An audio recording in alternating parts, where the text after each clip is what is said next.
multi-streaming.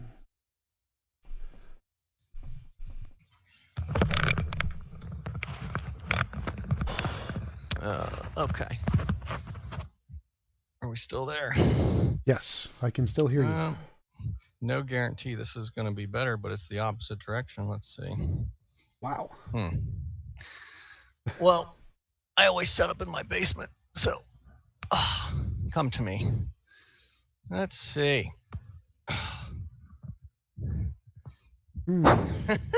This is the opposite, I guess. In your analogy, Jesus has left me in this case. Yes. Oh, come on, buddy. So, how many debates have you done? I think I have 500 and something videos on my YouTube channel right now, so around that. Okay, because probably everything you do, you put on your channel. Yep.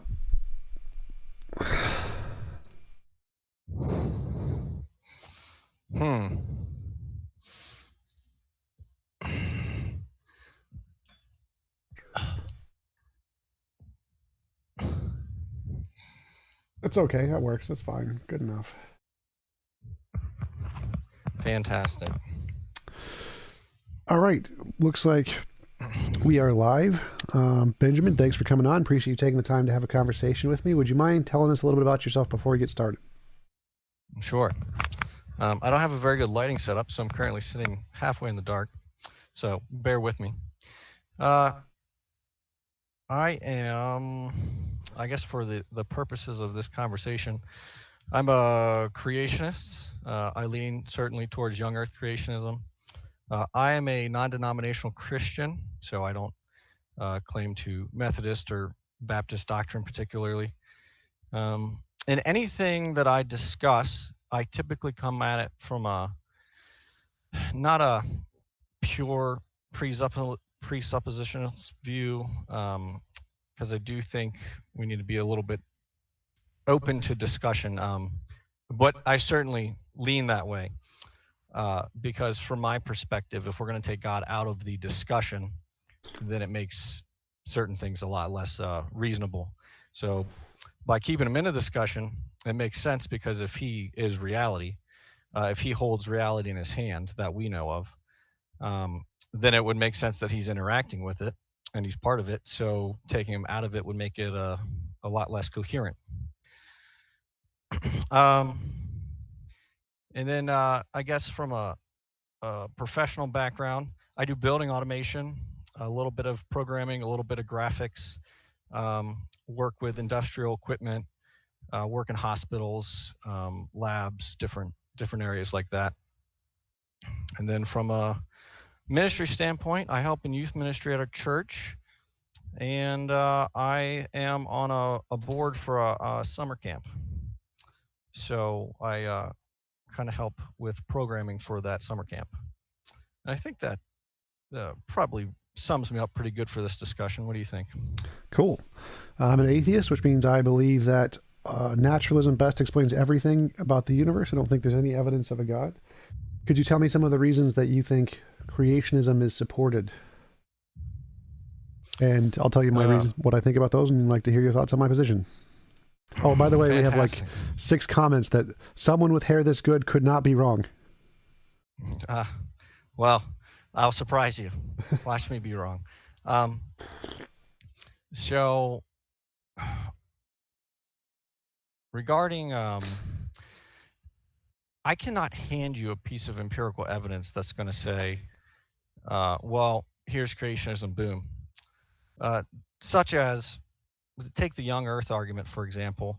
I don't think there's empirical evidence in the sense of, like relating to gravity. We can drop something falls. We have a theory for that called gravity.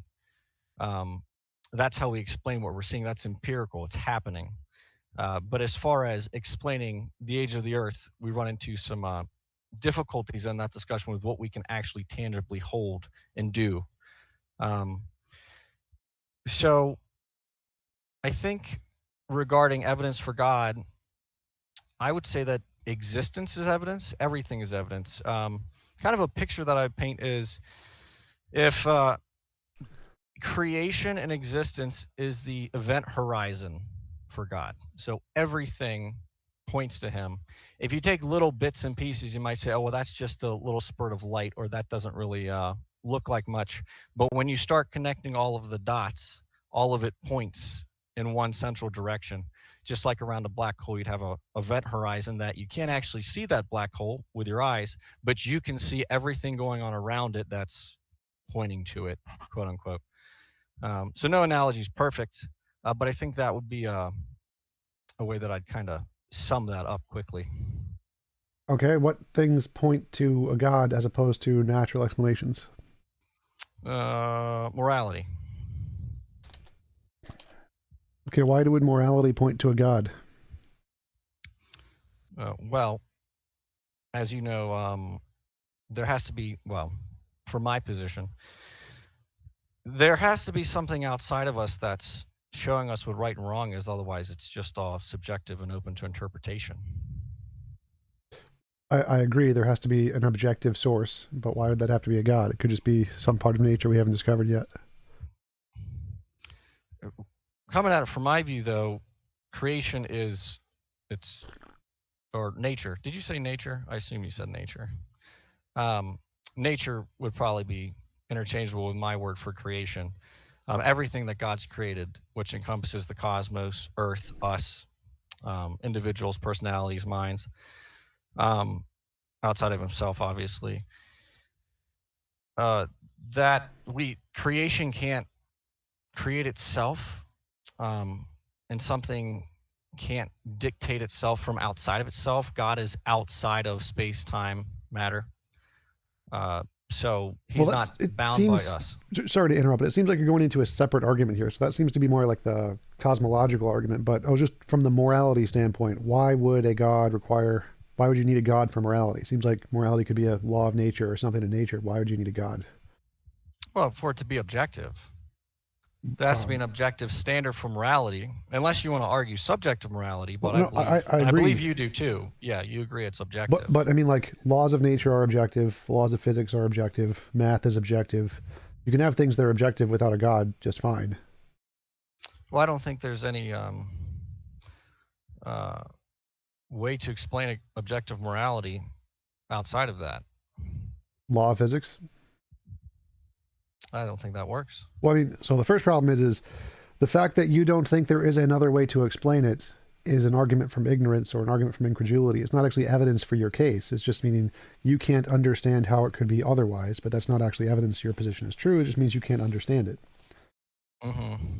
Yeah, no, I fully agree, but physics, the ways that we describe stuff like the theory of gravity, gravity is something that applies to everything all of the time, and we cannot reject gravity. We can't make the choice for gravity to not affect our lives, but we can make the choice for our conscience to stop affecting our lives. In fact, biblically, God allows those who want to harden their hearts to be hardened. If you take Pharaoh, it seems like in the first couple plagues, Pharaoh was making the decision himself. And then as time went on, his heart became so hardened, it became a natural thing.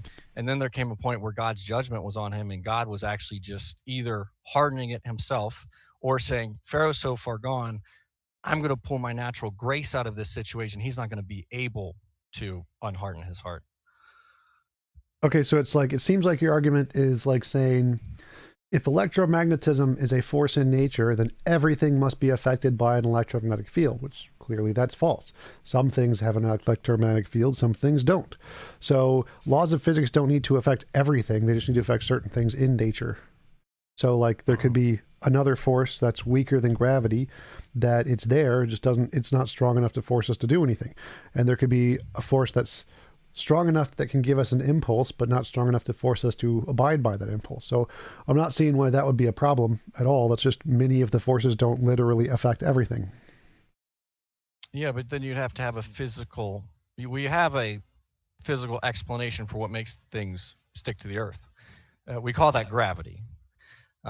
We don't have a physical explanation for what makes things moral. What makes things objectively moral?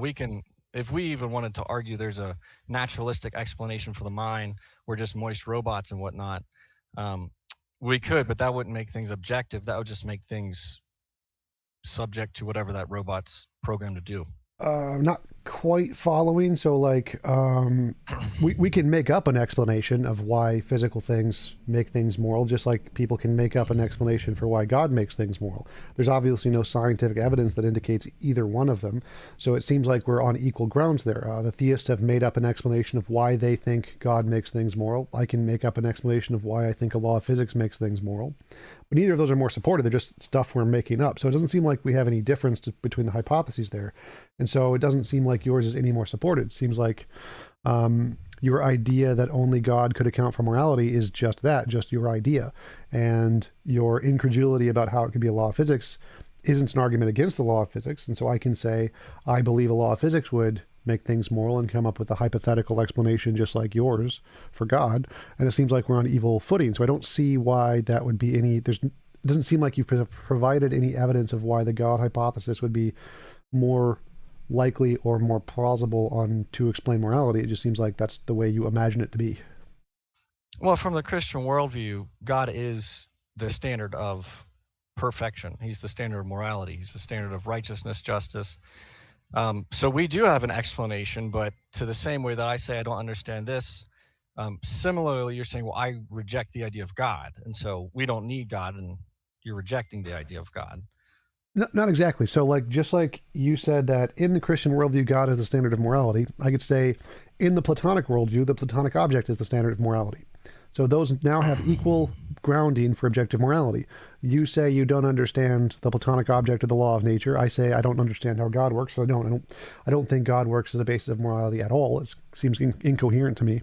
And so it seems like we're on equal footing. We both have something we claim counts as an explanation, and neither of us can, like, it doesn't seem like you can answer any of the greater questions. Like, the reason I would think that secular models are better is because in the field of morality, there are many questions that we have to answer. Like in the field of physics, there's very specific questions about the fine-tuning, the energy density of the universe, perturbation density, and you have to be able to answer those questions to qualify as having a real model of physics. If you can't answer those questions, you don't have a model of physics.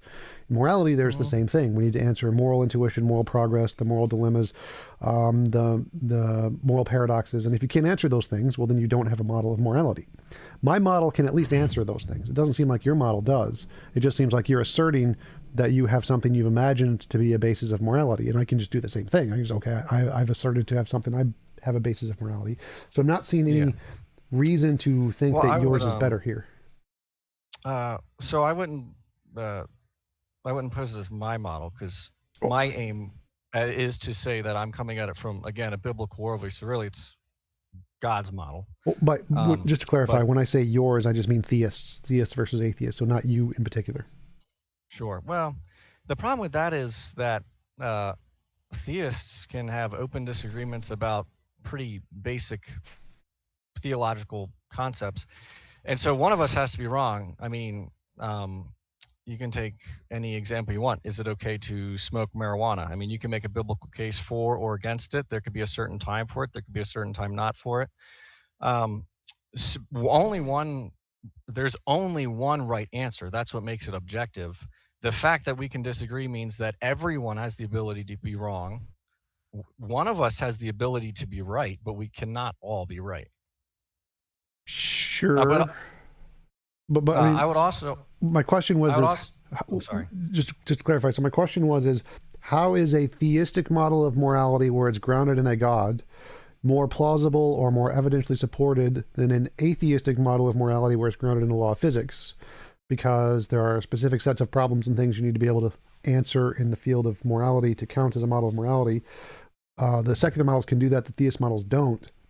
So in that case, the atheist model seems better, but it seems like the only positive evidence you've provided is that you can't imagine it, which works equally as well for the atheistic model. So that's based on the evidence you provided, the atheistic and theistic model are on equal grounds. Well, I would say, sure, I don't know all the atheistic models, I suppose.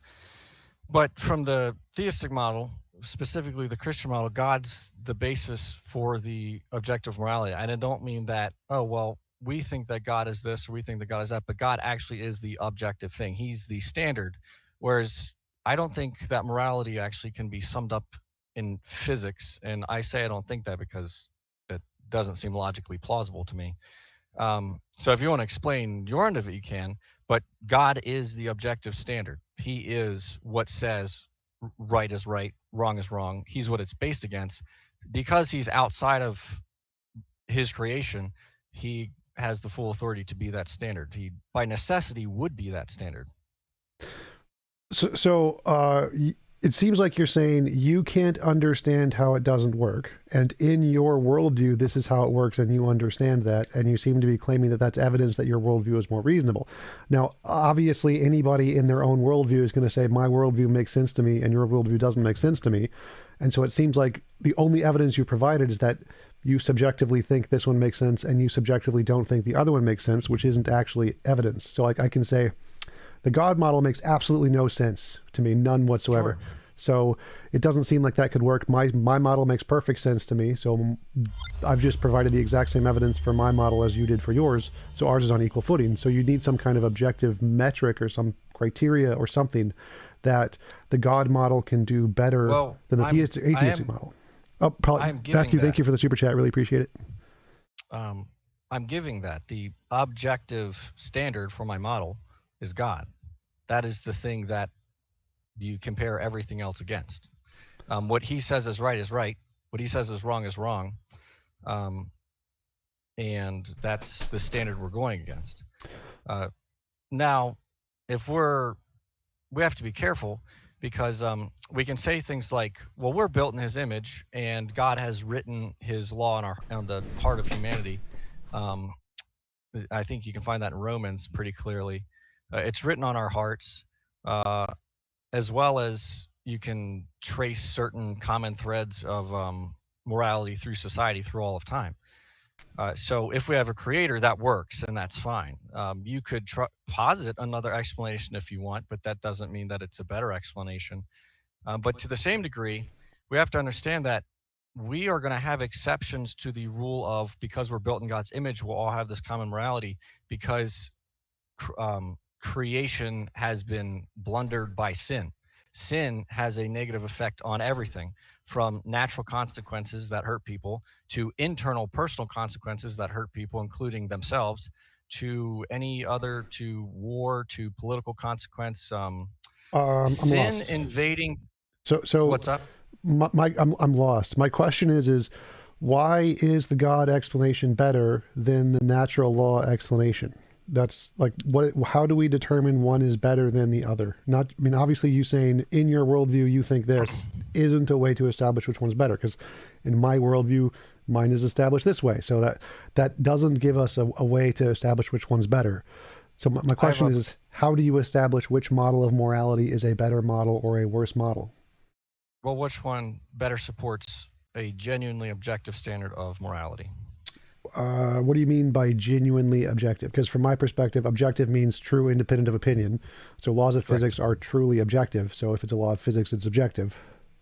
Well, yeah, but that's just saying if. I'm not saying if. I'm saying God is the standard. Well, so if God exists, God is the standard. If the law of physics exists, the law of physics is the standard. So how do we tell the difference between which is better?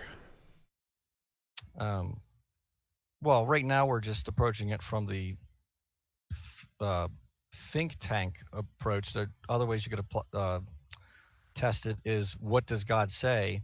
And if I apply X and God says, well, if you apply X, Y will happen. Will Y happen? That's a way you could test that. Sure. I'm not sure that necessarily.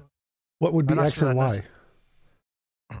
Well, for example, if you, God will give you, he says that he'll give you peace that surpasses understanding if you depend on him, if you have faith in him, if you trust in him.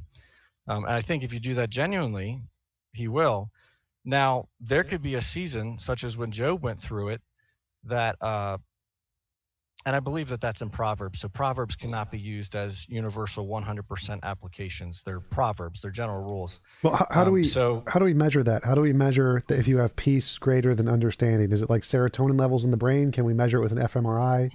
Like, how do we tell that you're actually right and that you have, or that a Christian in particular has this peace beyond understanding more so than atheists? Because if atheists have a better peace level, well, then that disproves your hypothesis. So how do we show with like fMRIs or brain scans, how do we show that this is actually the case? oh, I don't think you need to do fMRIs or brain scans. I think people could just apply it. But do you I think you've debated Nathan Thompson, right? Yep. Yeah. Um, that's always a fun time. He says that you can apply a flat Earth test. Just go out to the ocean, look at the ocean, you'll see it's flat. I'm not a flat earther. I don't believe it's flat.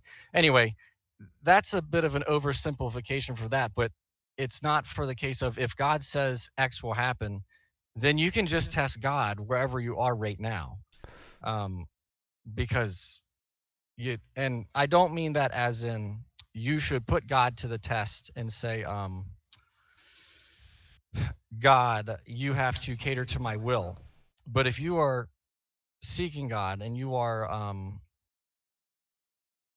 if you are seeking to glorify God through your living, and you are using God's word to guide you, then what he offers is going to be seen over time to be true. And again, I bring up Job as that because Job probably did not have peace when he was scraping the boils off of his flesh. He was still giving honor to God. He was still fully aware that God was God. He didn't deny God, but I'm sure he had a little anxiety, a little stress when that was happening. Right. In the end, it resulted in it, and he endured. But Well, my objection wouldn't be the Job objection. So I'm not going to make the objection that some Christians wouldn't necessarily be happy all the time. My argument is this peace beyond understanding thing. This has got to be some kind of a feeling or a sensation or an emotion of some kind. And we want to know, is that the pinnacle of peace that we can experience? Like, if you're an atheist and you experience an even greater level of peace, would that disprove your hypothesis? no, well, actually, let me backtrack. I'm not actually answering that at this moment, so forgive me. You said there has to be a feeling or something. No, I mean, I could pull up the text, but peace that surpasses understanding, that could be feelings, but that sounds logical to me. As in certain situations, this peace doesn't make any sense. And you can say, well, God doesn't exist, so let me figure something else out. But the problem is, I'm saying God exists. I'm saying because God exists, he claims this, and this claim can be verifiable through experience. Well, I'm asking, how do you verify it? Is it to verify it through experience, you have to experience it. It has to be an experience of some kind. So I'm guessing it's not a sense experience. You don't like see peace as like an object over there. It's probably something you feel internally of some kind, right? Yeah. Okay, Yep. so that feeling internally, now what if there's a different ideology that gives you an even greater feeling of peace? Like atheism,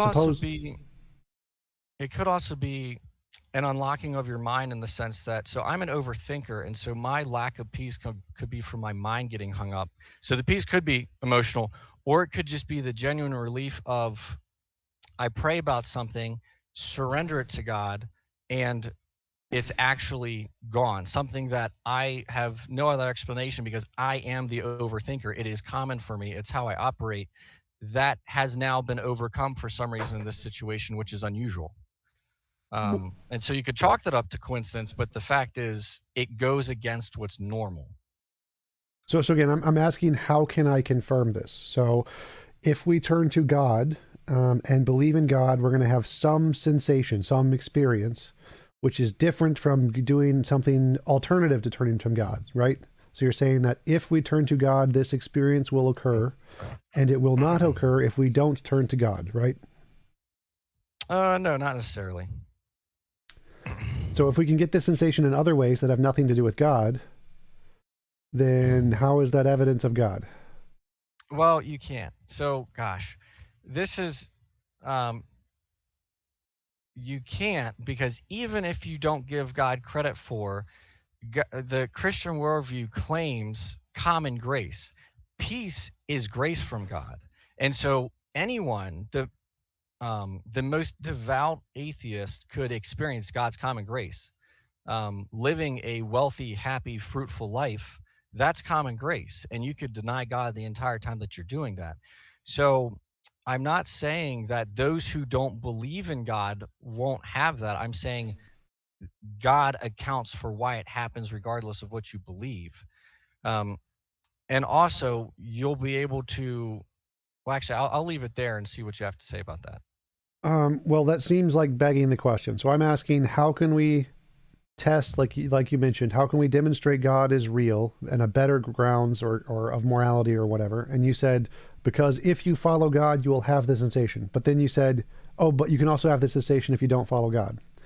So that seems to undermine your argument. So now your original argument that you can prove God is a better ground of morality because you can follow him and get the sensation is false, because you can get the same sensation without following God, which means you're back to stage one where you don't have any evidence. Well, boy, what a conundrum. So I think we need to back up for a minute.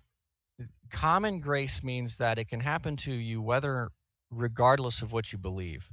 God being the explanation is separate from what you believe. He explains it. You don't have to believe in him, but he is the objective basis for that. Crud, I had another train of thought and I just lost it. Repeat your critique of me. Right. So my argument, what I was asking is why is God a better basis of morality than natural law? And you said the reason God is better is because we can demonstrate he exists through this experiment. He says do X and you will get Y. If you do X, you will get Y. And the do X, I asked, what is the do X and what is the Y? And you said the do X is follow God of some way. Follow the teachings of God or something. And then you will experience this unending peace or this unimaginable peace of some kind. And then I asked, well, okay, can you experience this unending peace without following God? And you're like, yes, you can. And well, that means that it's not do X, get Y, because now there's do Z, get Y, or do A, get Y. You can get Y in lots of different ways. So if you want to show that God is more likely to be real by some experiment of do X, get Y, you need to give me an example of do X, which is following God or whatever, and then getting Y, which doesn't happen in lots of other ways. Because if it happens in lots of other ways, then it wouldn't be evidence of God, because it could be explained by any of those other ways. Oh, that is not Proverbs. Also, I misquoted that. Will guard your heart's mind. So, unfortunately, I may have taken that passage a bit out of context. But I'm not, the peace is not a peace that's one never ending, because I think that would go against my Job argument, because as common as grace is, unfortunately in this world, sin is equally as common. But the part that's surpassing understanding, that again, that's a logical, I would say that's a logical approach. It doesn't mean that you necessarily get a feeling, but you understand that the peace you're getting doesn't make sense per any other situation. And I will say, I did take that out of context, so perhaps we should move on from that verse, because it's in Philippians, not Proverbs, and it looks like that Paul is actually speaking to the church, as he's saying, the peace of God, which transcends all understanding, will guard your hearts and your minds in Christ Jesus. So if we're depending on Christ Jesus, then we will have a peace, and I can attest to that. That does surpass understanding. That doesn't mean we're not going to have valleys, because my sin, which is ingrained in me, unfortunately still gets the best of me at times. But I still do have peace that surpasses understanding, very obviously at times. And other times I'm not paying attention to it, so it really doesn't help me. Okay, so the question is why is God-based morality better than secular-based morality? And I don't think you provided any reason why one would be better. Like, if I say, why is a hammer better than a screwdriver? Well, I can use a hammer to hammer things. I can demonstrate it's a tool that is more effective for more things or whatever. So you need to demonstrate that God-based morality is more reasonable, more plausible, can do more things than secular basic ethics. Some give me some method or some criteria to show that God-based morality is a better thing to believe than secular-based morality. It has an objective standard.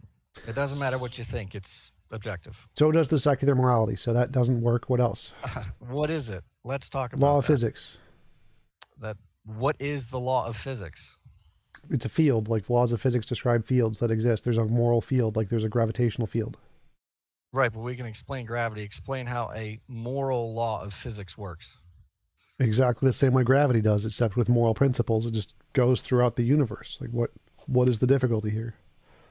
That gravity's you cannot decide not to adhere to gravity, but you can I already addressed that. Remember before, like electromagnetism is a law of physics, but your argument is that, well, if it's a law of physics, everything must have an electromagnetic field. That's false. So no, it doesn't need to affect everything that way. That's false. It can be weak enough that it doesn't force you to act and can still be a law of physics. So that doesn't work. Well, so is it? Sure, but if you have a magnetic field that's strong, is at a certain point a certain strength, then anything at that point will be affected by that strength. It's all at the same point. If it has an electromagnetic field. Sure, yeah. But still, I'm comparing apples to apples. I'm not saying you can take a piece of plastic and do that. I'm saying something that is attracted to that will be equally attracted to it if it's in that same spot, if it's compared to that same standard. Yeah. Right. You can't do that with morality, because what's the standard of morality that's binding people like that magnetic field binds anything in that spot? The physical field of morality. It's a field. So it's a field like gravity. There's no problem here. This is pretty easy to understand. Well, no, it is a problem, because there's a whole theory that explains how gravity works to the best of our abilities. But you're just saying there's a field, so that's as good as me saying there's a God, but then it could be Zeus or anything else. But God is, by definition, perfect, unchanging. And because he's perfect and unchanging, he can be the standard, because he's perfect and unchanging. So the field is perfect and unchanging by definition, so it can be the standard. Yeah, but it's a field. Yep, which is better than a God. Field, it's a better candidate for perfect and unchanging than a God. No, because a field is a field. God is God. You're not comparing apples to apples. You're comparing apples to oranges. That's like saying, well, a rock is unchanging. Okay, you could say a rock's unchanging. That doesn't mean it is. God is, by definition, unchanging. I can think of lots of fields that can change. Fields are not, by definition, unchanging. I can think of lots of gods that change. Gods are not, by definition, unchanging. So definitions aren't an argument here. Definitions are the way you think of things. Definitions aren't binding. They're just the way you think of things. So it doesn't actually prove anything. I can just say the definition of the field is it's an unchanging moral field. Okay, problem solved. Like, definitions don't force anything to do anything in reality. Well, you're inferring that there's other gods. Like Zeus, sure, he's changing, but there is a reason that God told us not to deal with false gods, because then it's going to skew what God is. And so humanity has really gone head over heels over the false gods thing, and so it's very easy to get confused. I don't think you're following. I don't think you're following it. So you've made up a God. You have an imaginary friend named God, and you think it has these properties. Now I can make up a different imaginary friend with different properties and call that a God, and those are equal. They're exactly the same. One's no more better than the other.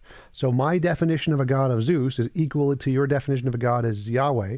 They're both just things we've made up. There's not evidence it's true. Zeus and Yahweh aren't compatible. They're completely different entities in their existence. Zeus has characteristics that Yes, it has a different made-up definition than your made-up definition, but they're still both made-up definitions. Yeah, but that one's not rational against what we see in reality. God being an objective, perfect source, it is rational. It's a rational line of thought. Wait, okay, so you said it's not rational in what we see in reality. No, I'm not seeing the difference here. Yeah. Like, both are made up, both are false, all the evidence indicates...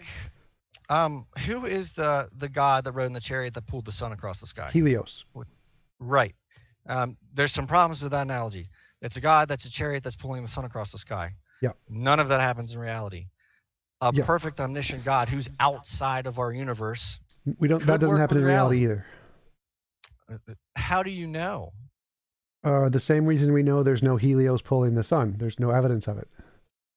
That we can test that by looking at the sun and saying, is there a chariot pulling it? How do you empirically test if God exists outside of our physical universe? Well, it seems like you're making an argument from ignorance here. It seems like the Helios could be invisible, or it could be outside of our known laws of physics. Like the fact that we don't see it doesn't prove it's not there. So saying that we don't see it is not an evidence that your God is correct. It's like saying, oh, look, there are 10 axles. The first 9 are broken, therefore the 10th must work. Like, obviously, you understand that that's false, right? Like, if I have 10 car axles and I look at the first 9 and all first of the 9 ones are broken, does that prove that the 10th works? No, that's like the gambler's fallacy. You can't base a, Right. So the same thing would apply here. Even if Zeus and Helios were proven false, that doesn't prove that yours is correct. Well, they're still on the same footings. Well, no, it's not, because what I'm pointing out is Helios has fully testable things that we can say that is just a myth, because there is absolutely no way to verify the claim. God's not claiming to be a chariot. He's claiming to be the creator who's outside of and not bound by this. Ergo, even if we can't understand it, it would be an argument from ignorance to say, well, I can't understand how God could possibly be metaphysical or outside of this universe. Ergo, God can't exist because I can't understand that. That's also an argument from ignorance. Well, no. So again, you're assuming that Helios predicts to be a physical thing that we can physically see, which it does not. It does not predict that. No, none of the Greek gods say that they're made of particles that we can literally see. In fact, they can be invisible whenever they want to. So Helios could be invisible. It could be outside of our space-time, which means the fact that he's a chariot pulling the sun is not disproven. That is not disproven at all. In fact, you can't. It's unfalsifiable, the Greek god claims. So they could still be there. We just can't see them because they're not physical things that we can interact with. So they're the same kind of thing. Neither has been falsified. And this is, again... How do we know Helios claims to be a chariot? Like, what... The same reason Jesus claims to be a sword. But the claim, okay, so let's take the Helios one. That's fine. That still works in my favor, because Helios claims to be a chariot. So it's like, well, okay, that's great. He's on a chariot. Or beyond the chariot, yeah. What can you do to show us that? Nothing. It's outside of our known physics. Sure, but the claim that is being made by Helios is not verifiable. The claims that are made by God are verifiable. Like what? I think you're going to be limited if you think that we can understand everything from a physical premise. I think what you said is really great there. So if you say, if there are some verifiable claims by God, that would be great evidence. That would give us something to work with. What are the verifiable claims by God? Well, if you trust in Jesus Christ, like it says in Philippians, then it'll give you peace that surpasses understanding. Well, right, but that's not a testable claim because you have no way to falsify it. So that's equally as unfalsifiable as the Helios claim. Because, like, as I said, if that same sensation can be caused by atheism or not God, then that isn't a verifiable claim. You can't verify this because there's lots of different ways to cause that. Yeah, but I can verify that claim. You could then claim, oh, well, if you go and you smell a trash can, then you'll get the same thing. Well, I can test that. If I smell the trash can, it's probably not going to happen. But I can tell you from personal experience that it does happen. Again, understanding the full nature of sin and whatnot imperfectly. But the claim is consistent, and I've tested that in my own life. You could test that in your own life too, which obviously would require a lack of atheism. And anybody else watching this could test that. Well, that's again an anecdotal fallacy, because even if you have a mental experience where you have this sensation, if someone else has that same mental experience from a different belief system, a different God, non-God, watching football, then that proves that sensation is not unique to God. It's something that anybody can get with a variety of different causes. So in order to verify your claim, it can't just be your subjective experience. You need some way to show this is the sensation in the brain. Here's how we can measure it. It only occurs in people who believe in God. You need something more to show that it's not anecdotal. It's not just something in your personal subjective experience, but something that we can actually verify. Because if your only claim is that if you worship God, you will get some strange sense experience that you can't explain, everybody gets that from every belief. I could say if you worship football, you'll get a strange sense experience you can't explain, and that will be true. If you worship potatoes, you'll get a strange sense experience you can't explain, and that will be true. People get strange sense experiences they can't explain all the time. In order to make this actually evidence that is actually a confirmable cause and effect relation, you need to show, here is the sensation we're having in the brain. It can only be gotten through this methodology, and it's not just a random sensation that lots of people get all of the time. Because if it is, that wouldn't be evidence. It'd be like if I said, if you pray to God, it will rain within the next week or whatever. And you can pray to whatever, it's going to rain in the next week, regardless of whether or not it's you pray to God. So if you can't show an actual correlation between the God belief and the sensation, it's just a sensation people get at a random interval, regardless of their ideology, random chance kind of a thing, then it proves it's not evidence of a God, which means you have to demonstrate that this sensation you're getting is causally related from the God belief and not just something that happens by random chance. Well, I don't actually think that that line of thinking works, because you can have two separate causes for something that don't invalidate each other. Such as, if I'm hungry, I can go eat a sandwich, or I could go get a feeding tube and have things fed through that. One is me literally eating a sandwich. The other one's me being fed mush through a feeding tube. I will still get full from both of those in this experiment, or in this hypothetical. But Right. that doesn't mean that because I can get full from a feeding tube, eating a sandwich is not feasible. Correct. So I agree. one example that I would use is, and this is a pretty serious topic, take depression, for example. There are people who suffer from genuine chronic depression, and it is a blessing that we have medical intervention. And I would never, no one should ever condemn using medicine as it should be appropriately used for. But that being said, I think there's a great deal of depression that we invoke on ourselves. That's not what I just said, because again, there are things outside of our control. There are things that we can do to put ourselves in a state of depression, and God says, well, if you depend on me, you won't have to struggle with that, because the thing you're struggling with is something that's contradiction to me. So if you keep picking that thing, it's going to keep affecting you in that way. But if you pick me, that burden can be taken away. You could simulate that same effect by becoming dependent on an antidepressant. So I think that those are two things that could do a similar thing, but the antidepressant in no way disproves God. Right. So the argument here would be is like, imagine if I said, I'm going to prove the spaghetti monster exists, and my proof the spaghetti monster exists is that the sun rises tomorrow. Well, I mean, that's not proof the spaghetti monster exists, it's because there's already a natural solution that explains that. So if you're trying to prove something new that we don't have evidence for, you need to provide something that doesn't already have a natural explanation, because if it does, then that wouldn't be evidence of your hypothesis. So it's called, like if I said, I saw a dog, that's reasonable to believe. If I said I saw a unicorn, that's not reasonable to believe. If there's already a natural explanation that we know and is proven to exist that can explain the data, that same phenomenon occurring in the same conditions would not be evidence of some new phenomenon. So like saying the sun will rise tomorrow isn't evidence of God, and saying you get some curing depression isn't evidence of God. It's just evidence of human psychology. Well, no, comparing, if you take a claim, you have to test something against what it claims. If God claims that he'll do that and he does that, then you're testing him. Again, if an antidepressant claims it will do that, you're testing the antidepressant. If the antidepressant doesn't work and you say, well, this isn't an antidepressant because it doesn't work. If God claims to do that and it doesn't do that, and again, we have to understand that sin does not make it possible for common grace to be perfect.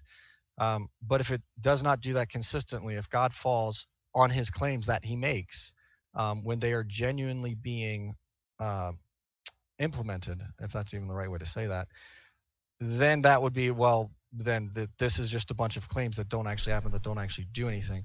I want to go back to the spaghetti monster analogy, because that analogy, I don't know how that one has so much traction. I think it breaks down pretty easily.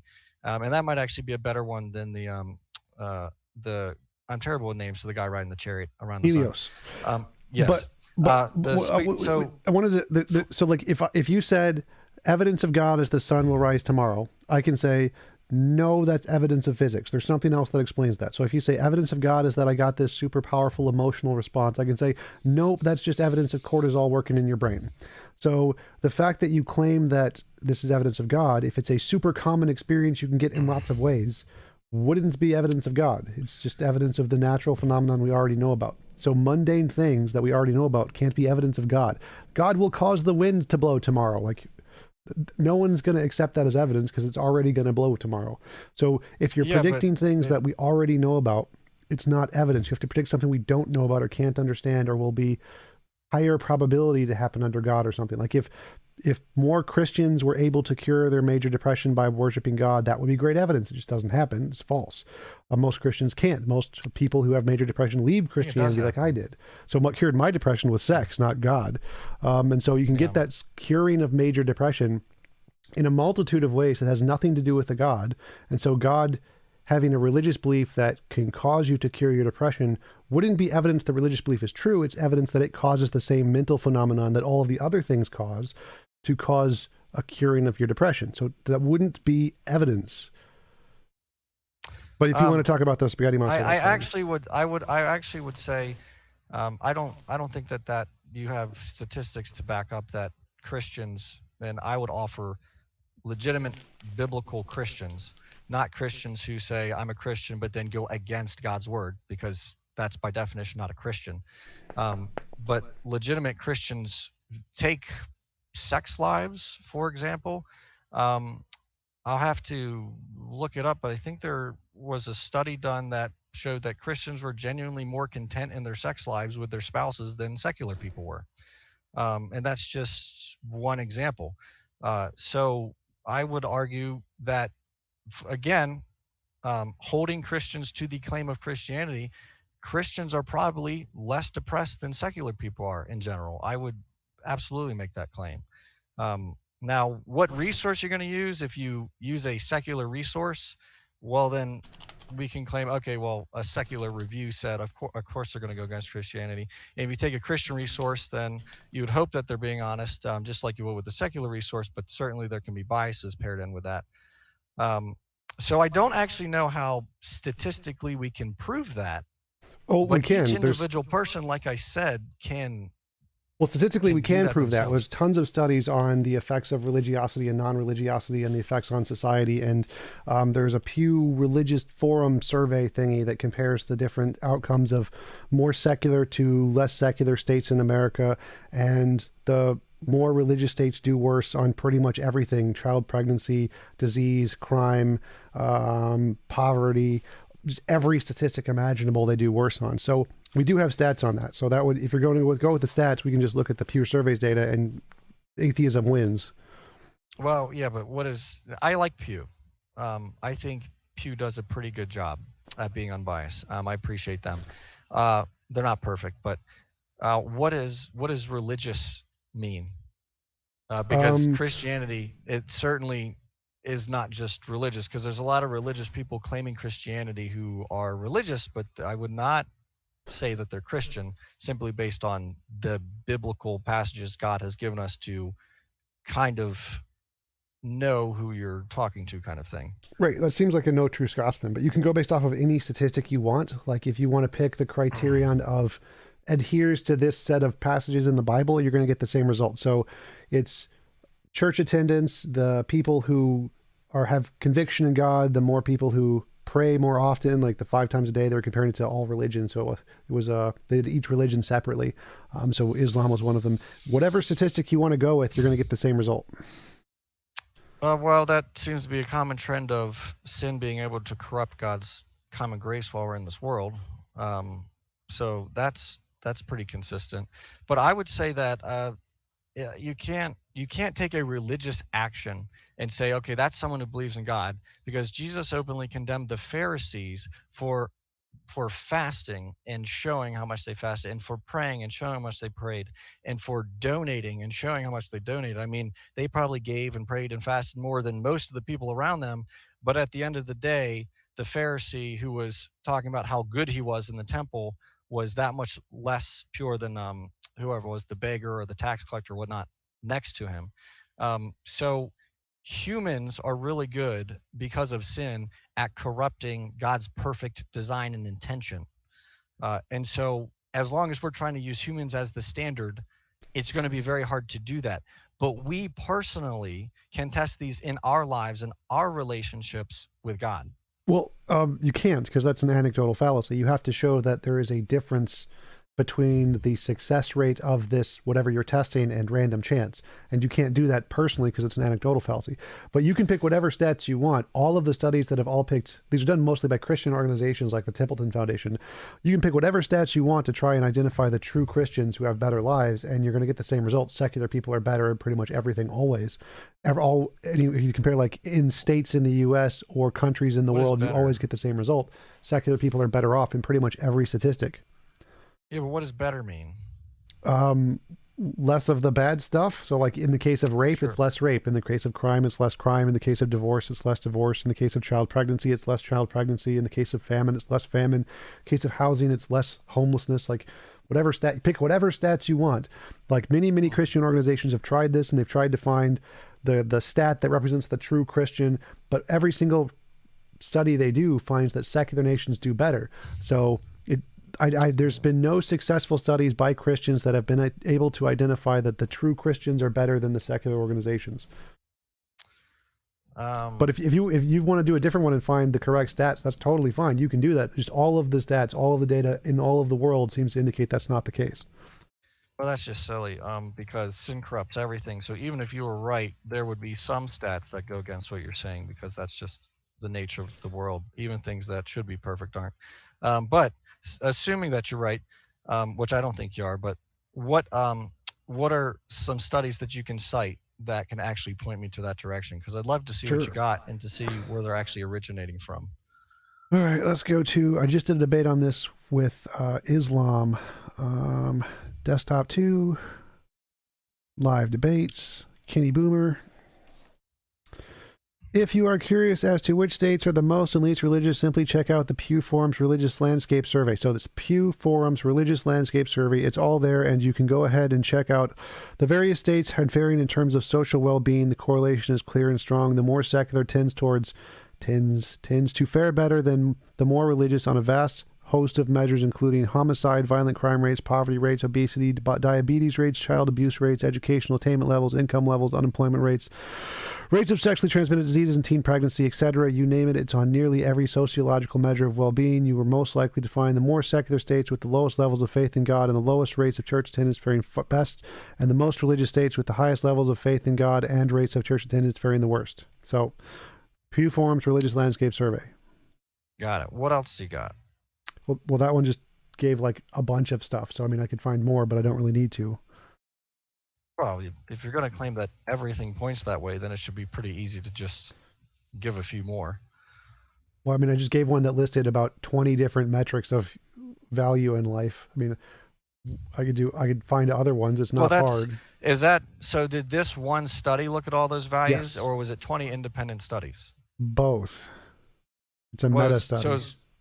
Right, but it was conducted by, I would assume, one organization or one group of people, one umbrella of people. It wasn't these people over in Taiwan who have no idea who these people are over here. It's not multiple studies from different places. It's a meta study. You know what a meta study is? It's a study that combines a bunch of different other studies and then does correlation data that shows that they're correct. So it does both. So thank you for the super chat, Matthew. Appreciate it. Got it. So does this Pew Forum list where I would assume that it lists where all of this information is coming from, what studies it's being sourced from? Yes, you can go find that on their bibliography if you would like. Sure. Okay. Well, very good. So on that note, let's go back to the flying spaghetti monster analogy after I take a drink. Sure. Did I bring up the flying spaghetti monster yet, or is this Yes, you did.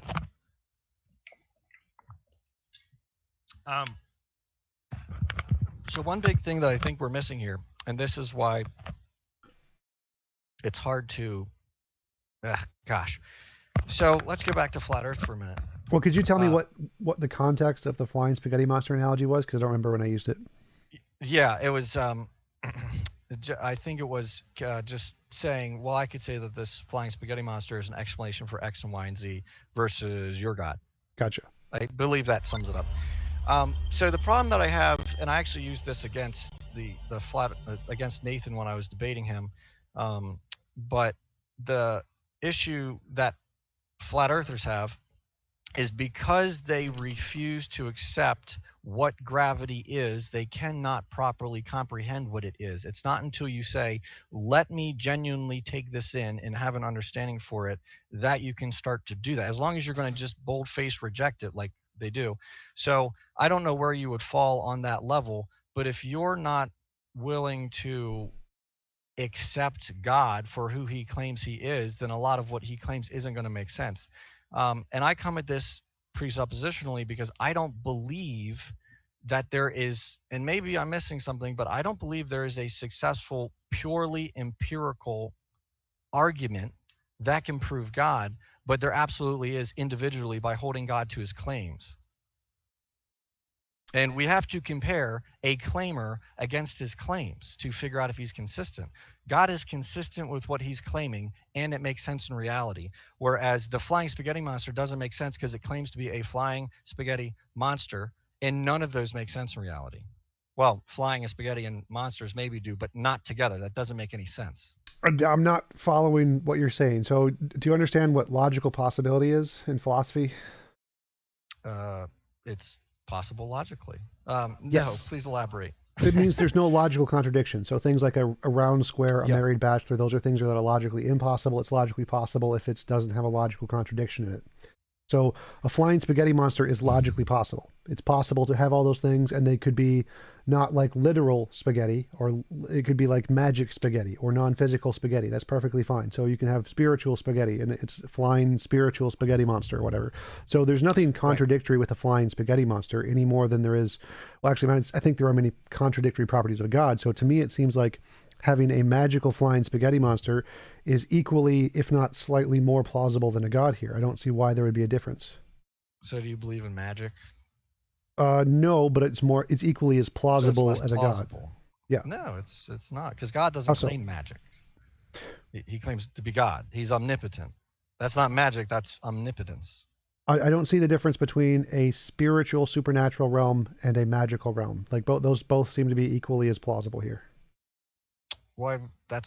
I would offer that's an argument from ignorance, because magic is I don't actually know what the definition of magic would be, but supernatural is just something that supersedes, that's outside of what we can naturally see, naturally experience. God, if we are the creation and he is the creator, that would mean he can't be bound by what he created. So like saying magic here would be just a different ontology. So there's different possible ontologies. We have the physical world. There could be a supernatural world. There could be a magical world. There could be an ubernatural world. There could be all these different kinds of realms of stuff.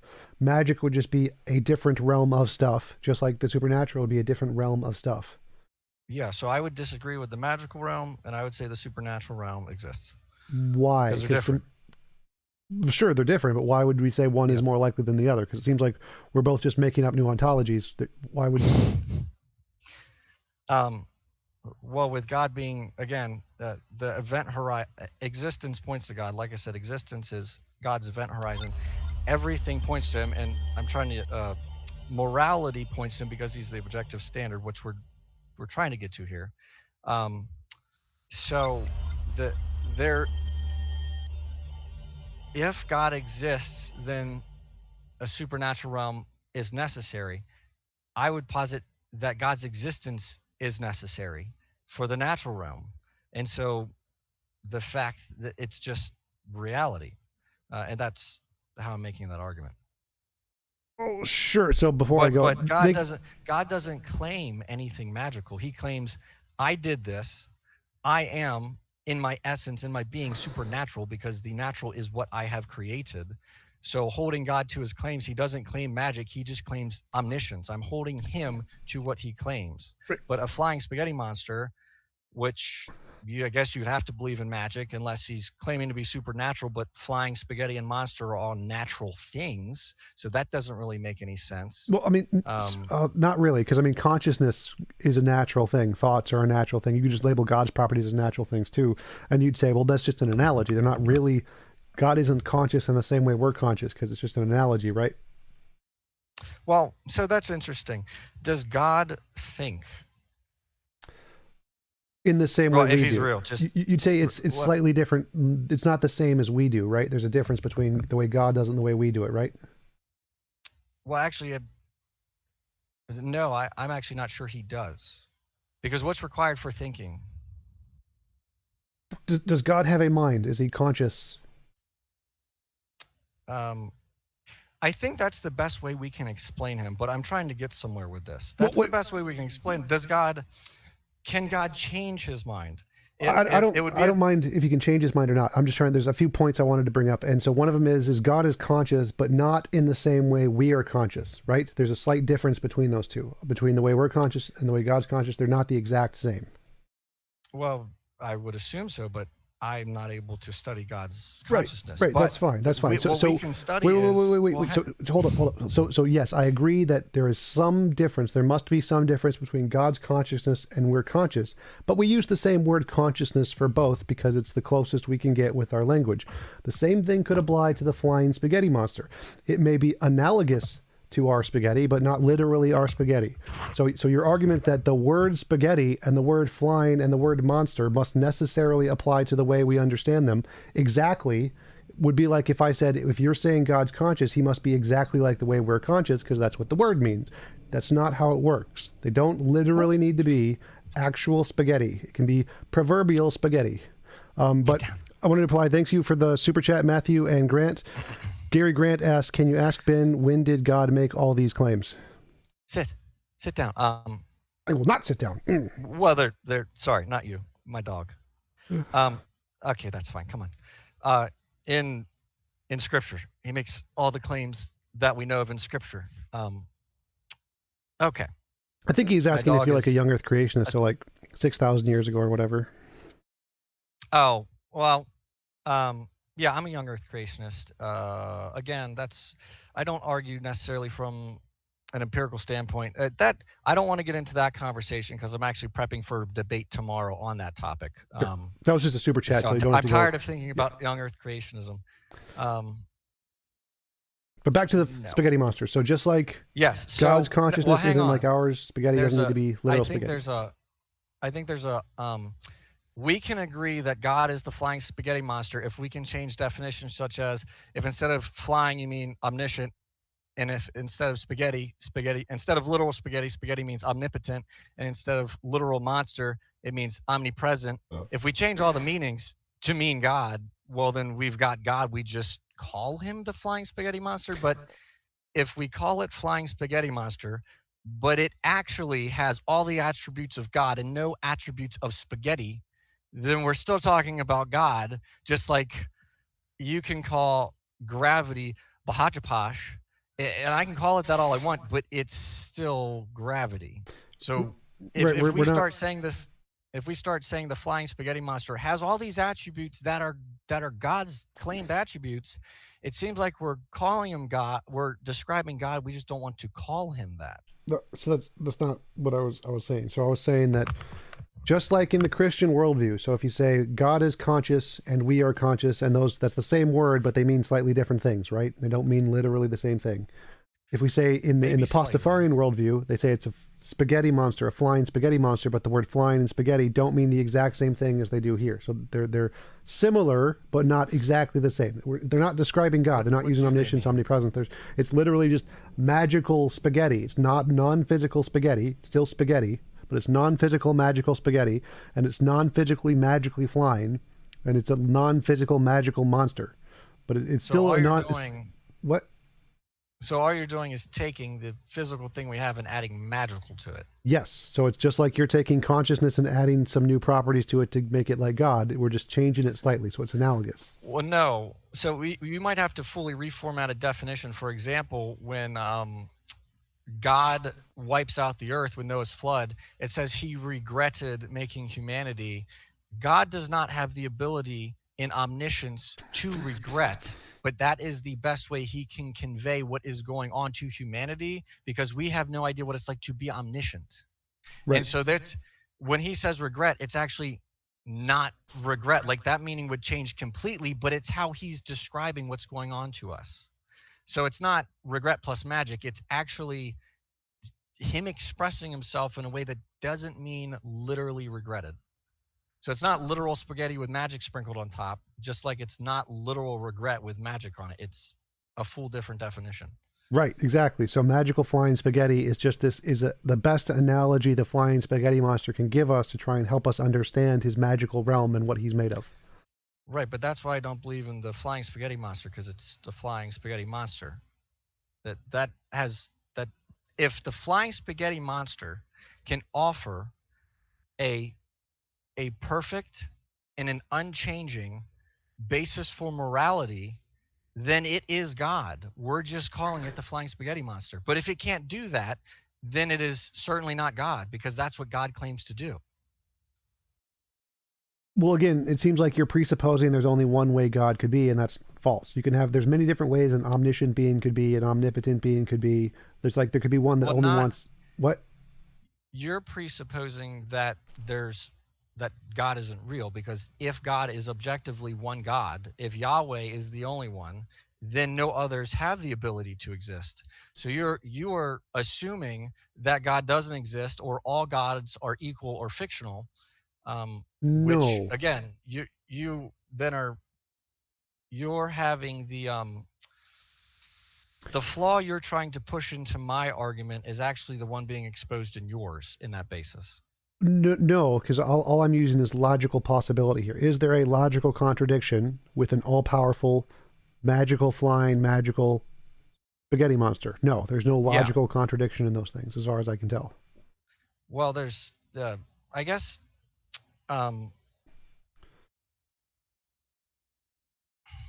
sure, but then let's test that. There's no logical contradiction with me being able to make my hair disappear, but there is a contradiction with reality, because even though it's logically plausible, it's not real. Like it can't happen. So Wait, what do you mean? Because to me, it seems like it's equally as possible for the spaghetti monster to exist as for the Christian God to exist. So I don't see the difference between the two in this example. Well, that's that's why I'm saying it's important that we test something against its claims. I'm claiming I can make my hair disappear. Fully logically reasonable. Okay, we'll do it. I can't. I cannot make my hair disappear. That's not something that happens. If we test God against his claims, there's no confliction with reality if we're taking God at his word, not at our assumptions about him. That's why we have to compare God to what he claims. Well, so it's like well, there's two things there. One is that I see more errors in the Bible, the Christian Bible, than I do the Pastafarian Bible. The Pastafarian Bible is pretty well grounded on science, so it seems like that's more accurate. So it seems like the Pastafarian God is more in correspondence to reality than the Christian God. And the only example that you've given of being able to test God is something that is pretty common psychological feature that you can get a lot of ways, just like the rain falling and making the grass wet. It's not really particularly good evidence. So I'm not seeing what your examples are here, because to me it seems like Spaghetti Monster's book is more in correspondence to reality and has less mistakes. The Bible has tons of mistakes and doesn't correspond to reality, and you haven't provided any way to test God that isn't something that's mundane that we already know about. If the flying spaghetti monster is the flying spaghetti monster omnipotent? Depends on which version you read. We can go with yes, sure. Why not? I don't care. Okay, well, if it's not, then it's not all powerful, which means there's things outside of its control. So how can we trust it? Wait, did you say omniscience or omnipotence? Omnipotent. So yeah, I think it would be omnipotent. Yeah, I think it would be omnipotent. Yes. Okay, would it also be omniscient? Maybe. I don't think it requires that. Okay, well, God will require that, because if Why? he's not all-knowing, then how can he be sovereign, which he claims to be? I don't understand the word, either of those words here. So I don't think, if something's omnipotent and it created the universe, it can be God, and it doesn't need to be sovereign or omniscient. Like neither of those are required. I changed the word. I changed the word to omniscient there at the end. Yeah. So omniscient. Right. So omniscient is all-knowing. Right. You don't need that. You don't need that to be God. There can be a God who created everything and isn't all-knowing.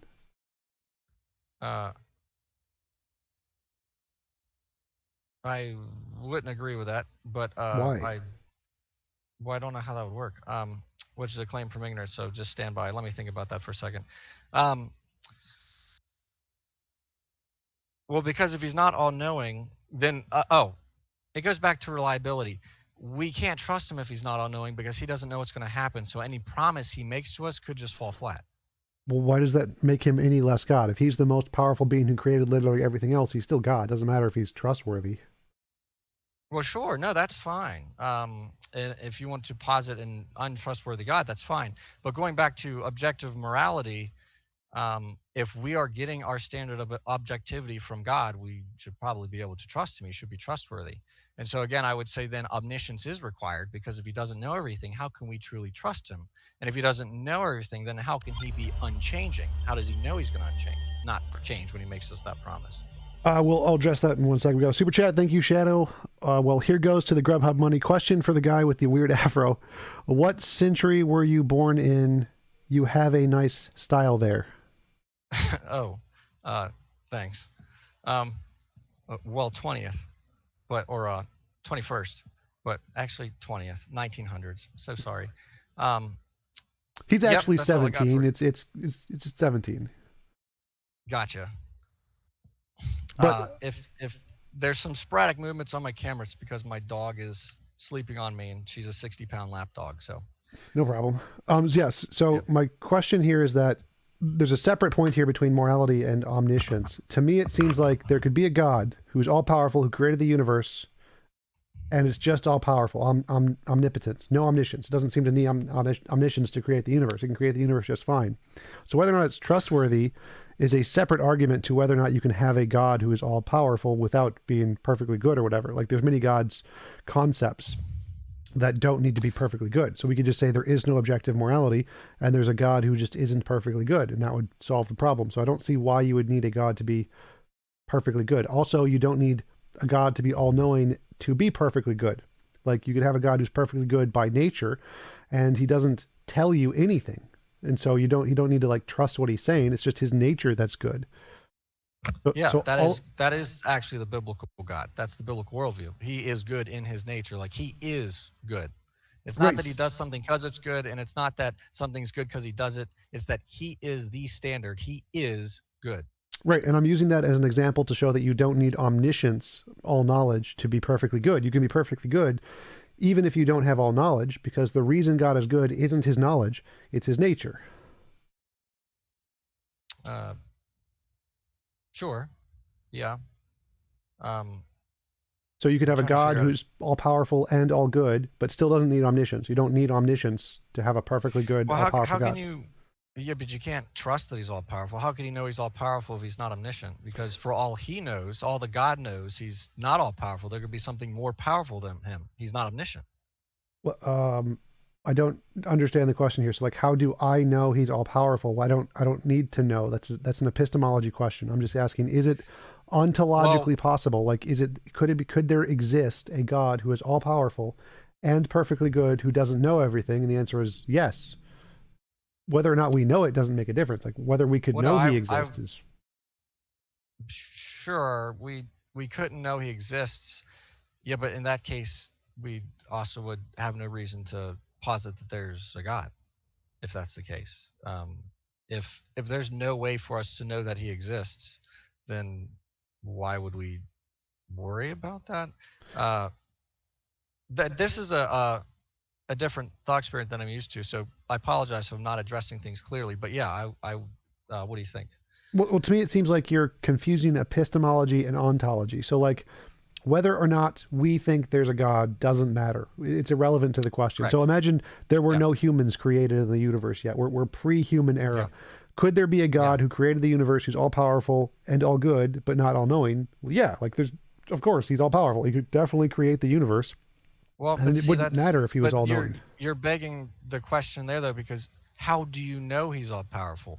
Because unless he's claiming to be all powerful, you're just assuming he's all powerful. So I don't think that works, because then you run into problems with God.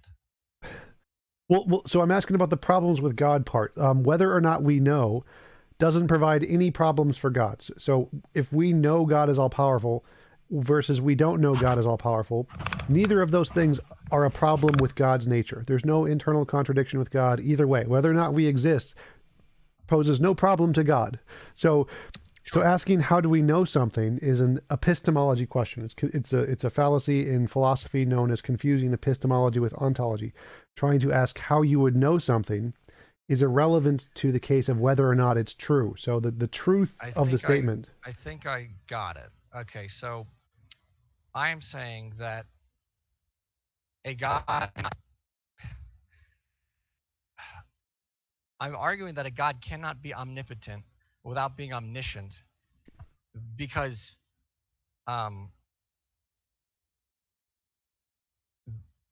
there would be no plausible way for that to happen, because you cannot be omnipotent. God could not be omnipotent without knowing that he's more powerful than everything else, because there could be something more omnipotent. Just like if we only know God, and the view that you're giving, if we only know the God that you're describing, there could still be a more powerful God out there, unless something that knows everything tells us there's not.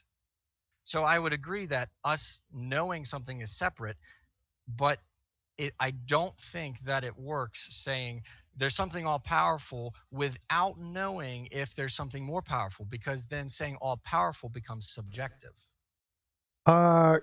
Could something be all powerful and not know it? Like, could it be the most powerful thing in the universe and just not know it?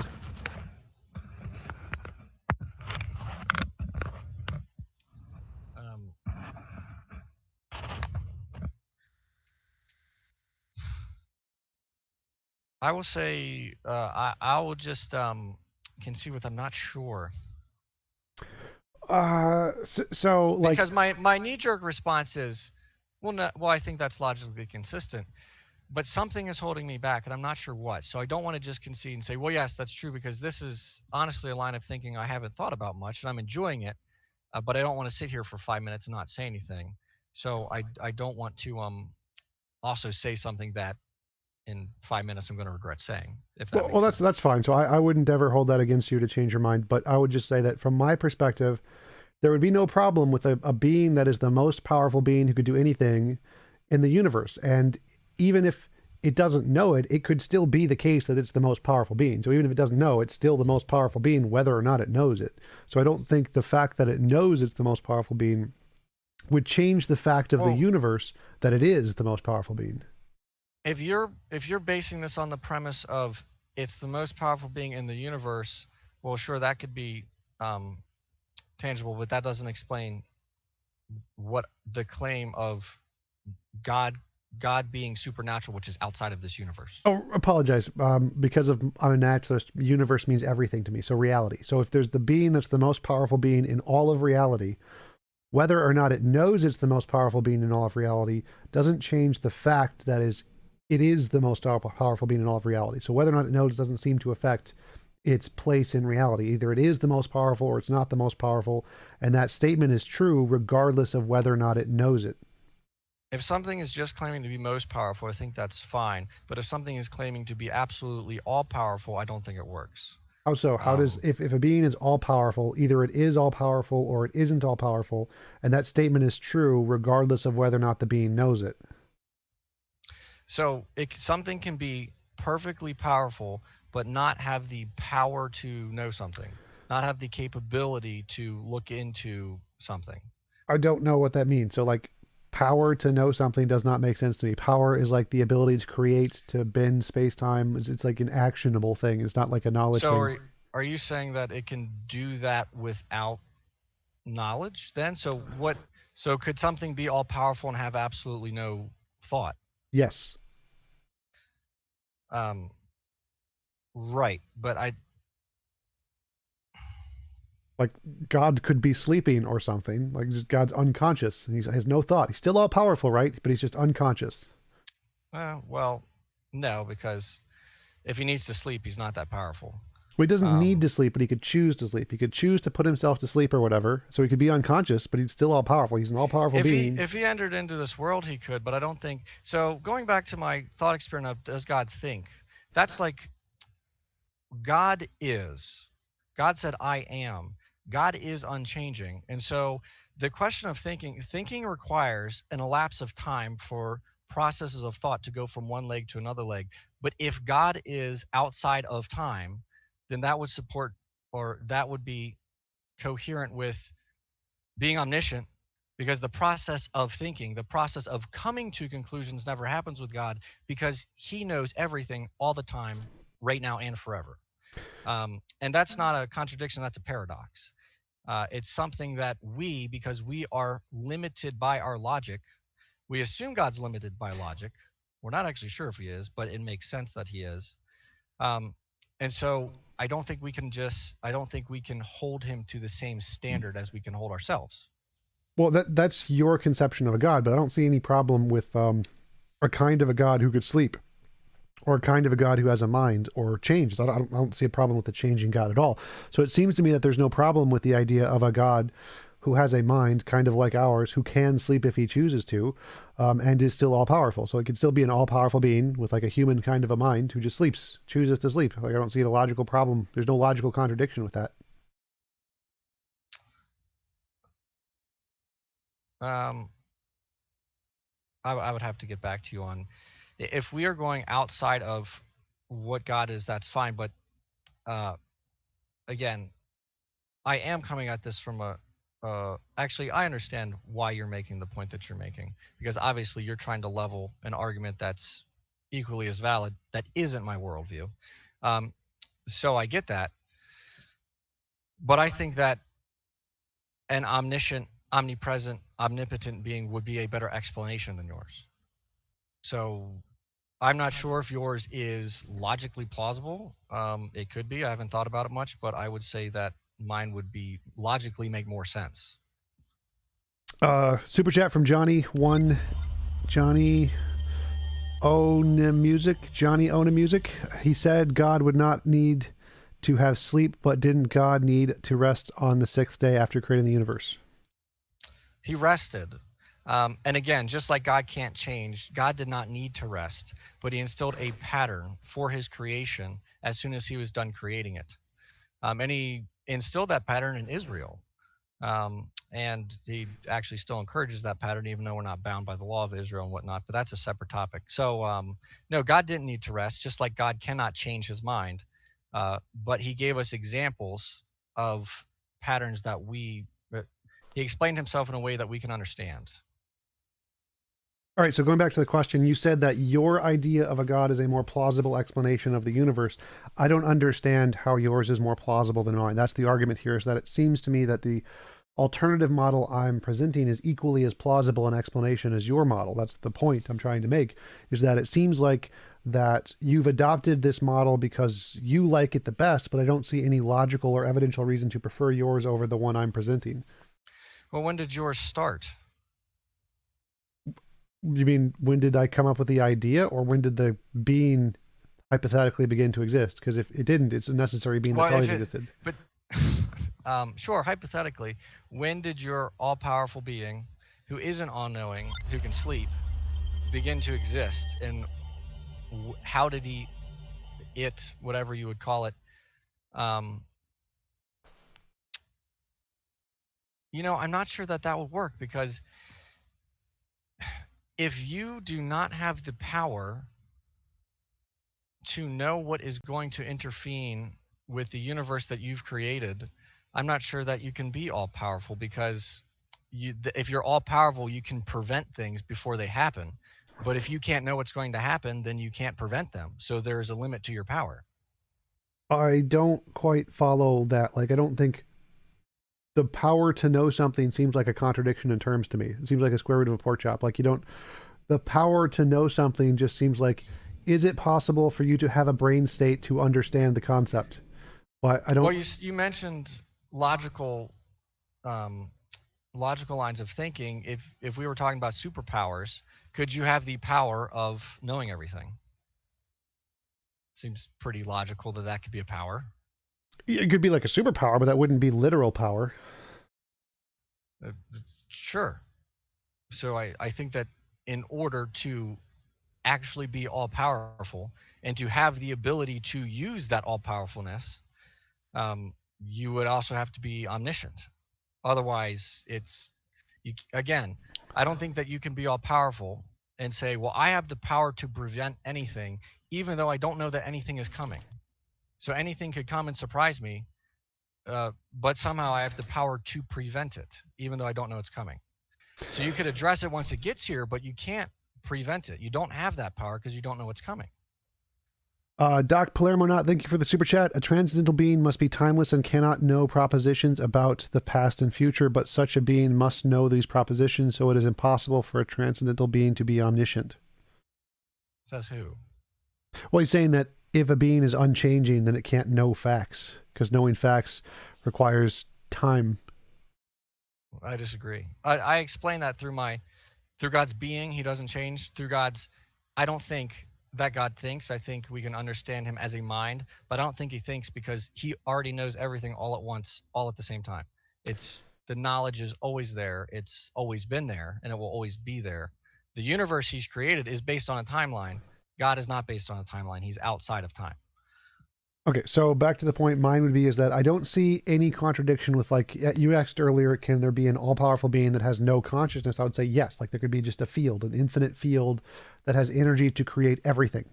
And it's a kind of like a quantum field that emits things randomly or whatever, or has a nature to emit certain patterns or whatever. And it has infinite energy, so it's all-powerful. It could create or destroy everything, but it has no knowledge. So I don't see a logical contradiction with this. I don't see any connection between omnipotence and omniscience in that you need knowledge to have all powerful. You could be all powerful to create everything, infinite universes, whatever, just fine without any kind of knowledge. Or you don't need to know anything about the future. You don't need to prevent anything about the future. It's just, if you have the infinite knowledge that makes you able to do all of those things, your omnipotence, regardless of whether or not you have the knowledge to act on those possibilities.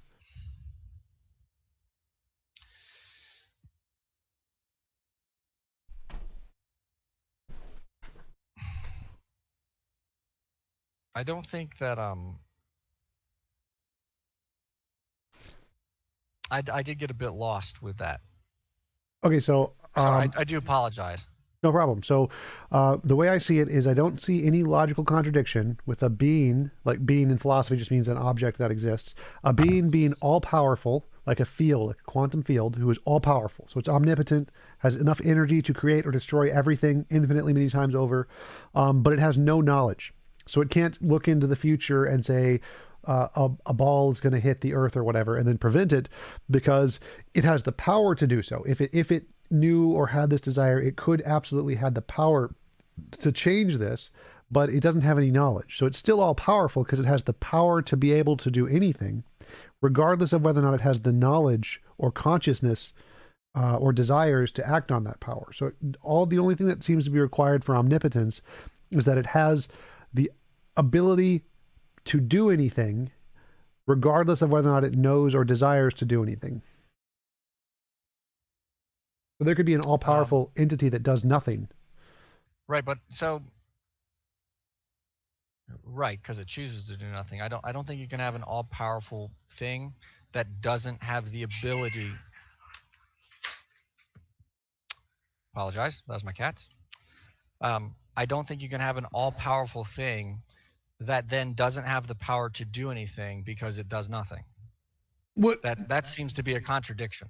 Wait, I'm not sure what you mean by doesn't have. Like, if it has the power to do it but doesn't, it still has the power. Like a battery that's charged, it's full of energy. It's just not doing anything with the energy. Thank you for the super chat, Matthew. So it's choosing not to do something. No, like if it has no consciousness, it's just literally not doing anything, but it has the energy within it to do everything.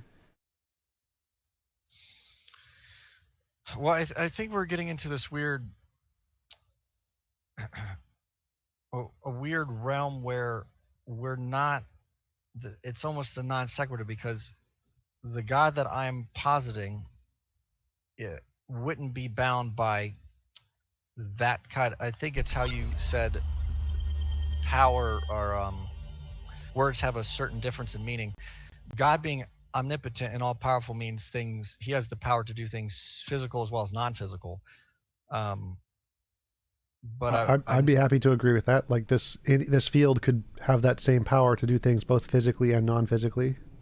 right, but a field is bound by something.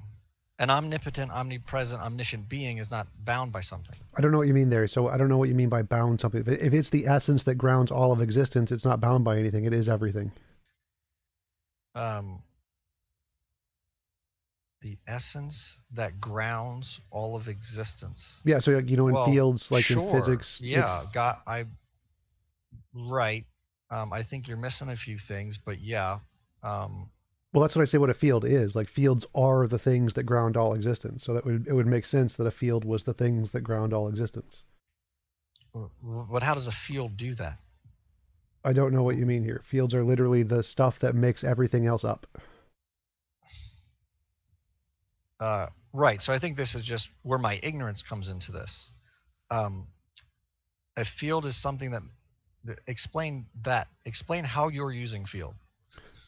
In physics, a field is the substance that makes up everything in the universe. It literally is the smallest constituent part that makes everything that exists. Okay, right. So that works for a universe, but then you'd have to go back to origins. If we're going to talk about stuff that's in our universe, where did the universe come from?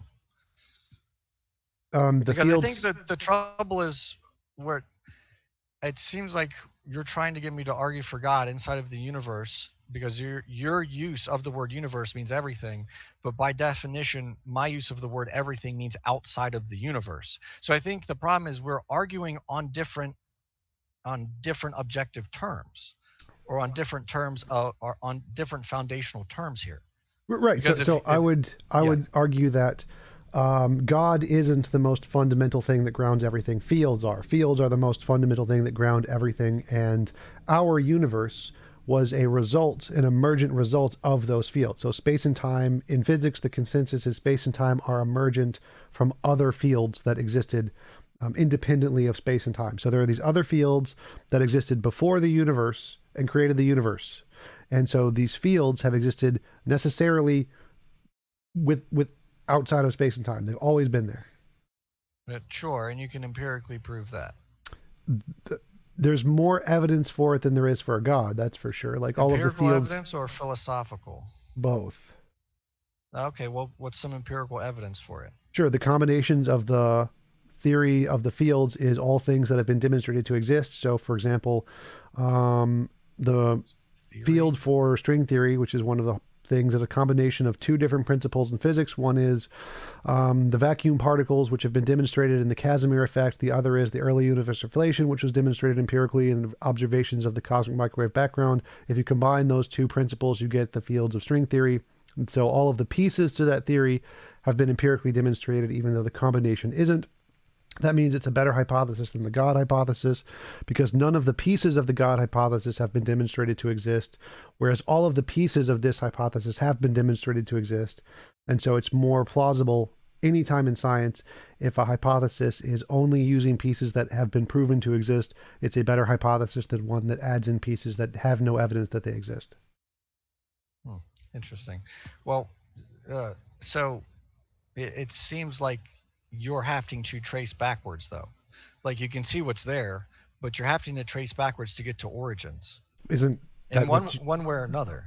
Isn't that what you always have to do for every hypothesis? Like, I don't know of another way to do it. Well, sure, you can make a hypothesis, but then you're not using empirical evidence. If it's just a hypothesis or a theory, like we call things falling and being attracted to the earth gravity, but the theory of gravity isn't a thing. It's a theory. It's not a tangible thing. It's a theory of gravity. It's describing something empirical, that we can drop something, it falls. That's empirical evidence. I can show that. I'm lost a little bit. So a theory is a combination of things, and the combination of things is a set of facts and a set of laws, and all of the facts and laws are empirically demonstrated. So a theory is a collection of demonstrated empirical facts and laws. And probably partnered in with assumptions and other theories. Yes. I mean, I don't. Right. It depends on the theory. So there's lots of different theories. Right. Like you can take anything you want that is a fact, and yoke that to a theory that makes a bunch of assumptions, and that theory can be completely wrong. Right. So string theory could be wrong. Sure, it's looking at things that exists, but that doesn't mean that string theory is correct. It just means that's how it's interpreting this data.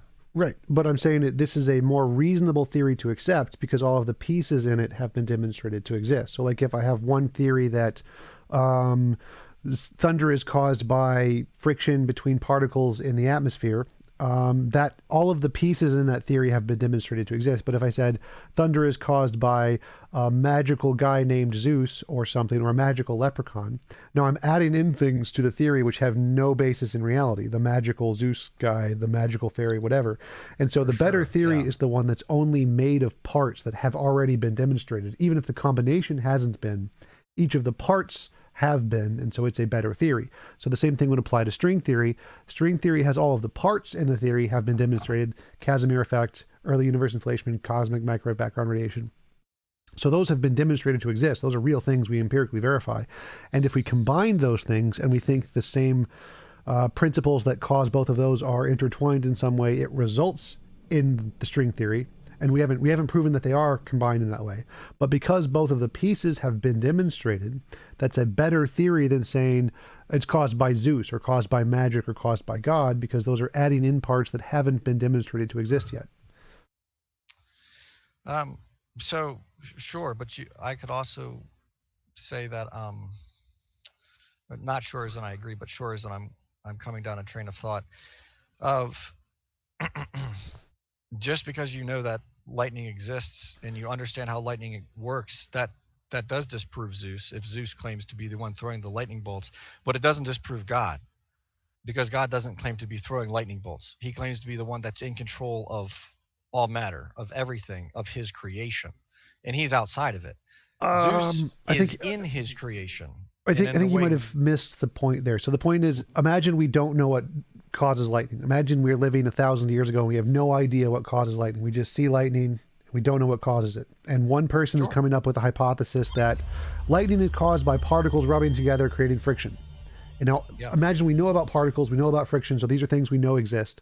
And so he's saying, I think lightning is caused by only a combination of things we know exist. And somebody else was coming along and said, no, I think it's Zeus and magic and stuff. And if we have no evidence of Zeus and magic, he's just adding in things that we don't know about to his theory. So he has a theory that's built on things that have no supporting evidence. Whereas this other guy has a theory built on things that are all supported by evidence. So the guy who has a theory that's built on things with only supporting evidence is a better theory. And that's what I'm saying here is string theory, is that all of the pieces have supporting evidence. Casimir effect, cosmic microwave background radiation, early universe inflation, those things haven't been empirically demonstrated to exist. So all of the pieces to this theory have supporting evidence, whereas all of the pieces of the God theory do not have supporting evidence. Let's so I cannot argue that level of cosmology with you, or string theory. But let's go with the lightning one, because I'm able to appreciate where that's at, and I think that's on my level. The other stuff's over my head. So God says that we're not supposed to have false gods. We're not supposed to take the natural and worship it. We shouldn't have ever created Zeus, because it's very obvious that Zeus is fallible. But based on who God claims to be, he's fully compatible with our understanding of thunder and lightning. In fact, we're just figuring out how he created his creation. It in no way disproves God, and it doesn't. Lightning does not in itself prove God. Just as lightning, you have to partner in logic and thought with it. But certainly, us understanding how something works does not deny its creator.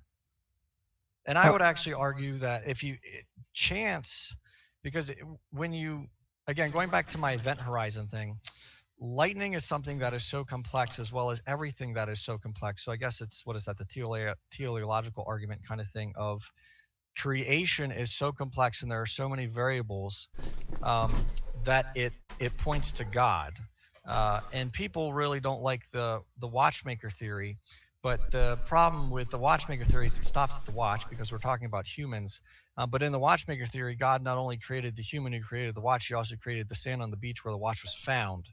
And so analogies can't be perfect. So the watchmaker analogy can't be perfect, but it gets the point across. And I think that that is good evidence for God. It's just been around so long, people are like, oh, well, we're tired of talking about that.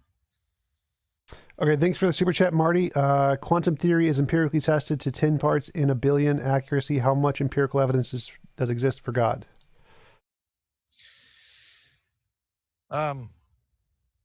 Well, I've already said I'm not sure I can make an empirical argument outside of myself. Anybody can test the claims of God themselves, and when you do that, you can't just say, "Okay, God, I'm here. Give me this," because if you read Scripture, it says that's not how God works. If you have a understanding of how God is, well, then you can enter into that relationship with Him, and that's what it is. God's not just a dictator, or not just a dictator. He's not a dictator. not just a dictator. Not just a dictator, because you can have a relationship with a dictator. It's just not a very good one. God is not a dictator. He is our creator. He's our father. That's how he describes himself as. So he wants to engage in a relationship with us. I don't know how I got into that tangent. Where was that question even at? He asked how much empirical evidence was for God. I'm not trying to prove God empirically. I can speak on my own experience, and then I can talk about theological and biblical topics. But I'm not going to be able to say, well, let me drop this rock and show you that gravity is well supported. I can't do something and show you God. And as far as the string theory comment, again, that's outside of something that I've studied. Right. Okay. So I'll try to simplify it. So my point about the thunder wasn't that thunder disproves God. Like, that's not the point. The point is that if you have an unknown phenomenon, let's change it to say we have a footprint in the snow. There's a footprint in the snow, and we don't know what caused the footprint in the snow. Now, before we know the answer, the better theory is the one that only uses combinations of things that have already been demonstrated to exist. So like if we say a horse caused a footprint in the snow, that's reasonable. But if somebody said a unicorn, that would not be reasonable because there's no evidence of unicorns. So if we want to explain some phenomenon we don't know about yet, the better theory is the one that only uses combinations of things we already know about. Is that fair? Yeah, but so again, we have to go outside of the analogy a little bit to get to God, because in that, we don't know what caused the footprint, but we know whatever caused the footprint was created by God. So if someone said, I believe in God, because I believe in God, it was a unicorn, and then we figure out it was a horse, that doesn't disprove God. That just shows us we had a false understanding of how God created the thing that we're interpreting. So same with thunder. We shouldn't even have had the false God to begin with. And we can say, well, it just happens because I clap or something. But us understanding how thunder works gives us a better understanding of how God created his universe. And yeah, I'll leave that there. So in this case, the hoof print would be, what is the fundamental thing that created everything? That's the question we're asking. So if we don't know what the fundamental thing that created everything is, a better hypothesis is one that's a combination of things that we have evidence for than making up things we don't have evidence for. So like, say the origin of everything, that's like the footprint. We don't know what caused it, but string theory is a better explanation of that because it's a combination of things that we have empirical evidence for. But saying magical leprechaun would be a bad hypothesis because it's combining, adding in things we don't have evidence for. So it seems to me... Go ahead. Do you believe that everything can be tested in a lab and understood tangibly? No, not yet, at least. Maybe in the future. well, right. So, I think that your worldview, at least from what it seems to me, is squeezing out the possibility of supernatural or metaphysics because you are trying to explain everything from a natural position. And so because you're coming at this from that angle, you're saying, well, these natural explanations, what we can observe, what we can see, these are better explanations, even though we might be making assumptions, we don't know everything about them. We don't necessarily have empirical evidence to support the entire theory. We have a couple things that we can look at. That's better because it doesn't imply supernatural or metaphysical items. But the problem is, if God exists, we should be looking for those things and they would be fully consistent with him. I'm not sure I follow that. So for example, I'm not eliminating supernatural here. I'm saying that Only using combination of things we already know about is better, which we currently only know about physical things. But if we did discover a supernatural thing, then it would be equally as reasonable to use in the thing that we use to build hypotheses along with the natural things. So my position is that once we demonstrate something, like in order to show that something is real, we have to have some methodology we can use to differentiate real things from imaginary things. It's just something we made up in our head. Novel testable predictions is the way I do that. So if you said, I believe in a non-physical being named Bob who lives in my basement, and every time I ask Bob, he will give me a gold brick, and then we go down to the basement and say, Bob, give me a brick, and he gives you a gold brick, and say, do it again, Bob, give me another gold brick, and he gives you another gold brick. That's evidence of Bob. We now have good evidence of a supernatural being named Bob who gives people gold bricks. So we could now say, if there was a gold brick that appeared in our backyard, maybe that was Bob, and that would be perfectly reasonable because we already have evidence Bob exists. But we couldn't say it was a leprechaun because we don't have any evidence of leprechauns. We could go with Bob because Bob we know exists. We could go with Bill Gates because Bill Gates exists. Bill Gates just dropped a gold brick there because he's crazy. Either of those would be better hypotheses than leprechaun because we have no evidence of leprechauns yet. So this doesn't exclude the supernatural, but would you agree that if we have evidence of some things, those things are better things to use when we're trying to explain something we don't understand than adding in new things we don't know about yet? I think I think evidence, I'm sorry, I got started on a thought track that that sparked in that conversation. So I think we have to consider what evidence means. So let's just ignore, for the sake of argument, all of the biblical contradictions that you could come up with that we could discuss. And I'm sure I wouldn't have answers for all of them, but I might have answers for some of them. The Bible makes some pretty incredible psychological assumptions that we could test, and it might not be assumption, it might actually be how humanity operates. And we could test that. Is this how humanity operates? And so what it seems to me is, let's say that you've got Bob in your basement dropping those gold bricks. Is that going to convince everybody that Bob exists? Should it? Yes, that would be reasonable No, for will it? people. Well, obviously, no. People won't. People are flat earthers. There's nothing that's going to convince them. Right. Well, yeah. Like, do you think you anyway. can convince Nathan ever? Like, if we brought him to space, Nathan Thompson, is he going to believe the world's flat? He's like, no. Well, to be frank, I don't think Nathan believes the world is flat. I think he may have genuinely had some good inquiries and some good points in the beginning, but then I think because of his personality, his demeanor, and how aggressive he was, he gained some popularity, and by the time all the cogs clicked, he did not want to turn from that. Now, I can't actually say that for sure, but that is my theory, because Nathan seems pretty smart, and especially when I argued him, I just thought, I have trouble believing he believes it. I do. But I mean, you would agree anyway. that there are some people who aren't going to change their mind no matter what. They're just so dogmatic in what they believe. They're just never going to change their mind.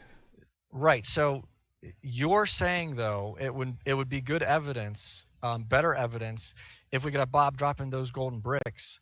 But the problem is that that's good evidence as long as you think it's good evidence. And so I don't think God even tries to empirically prove himself. He already did. Take Israel, for example. He was a pillar of, if it happened, he was a pillar of fire by night, by night, and a pillar of cloud by day. And the people, Israel, who he parted the Red Sea and let go through it, if that's true, they still denied him. They still said, who is God? They still built the golden calf. So God seems to understand very well that an empirical argument is not going to win over humanity. And so it almost seems like you're holding God to a standard that God knows he's not going to even hold himself to. Humanity's not going to, we are still going to find a way around it because of sin.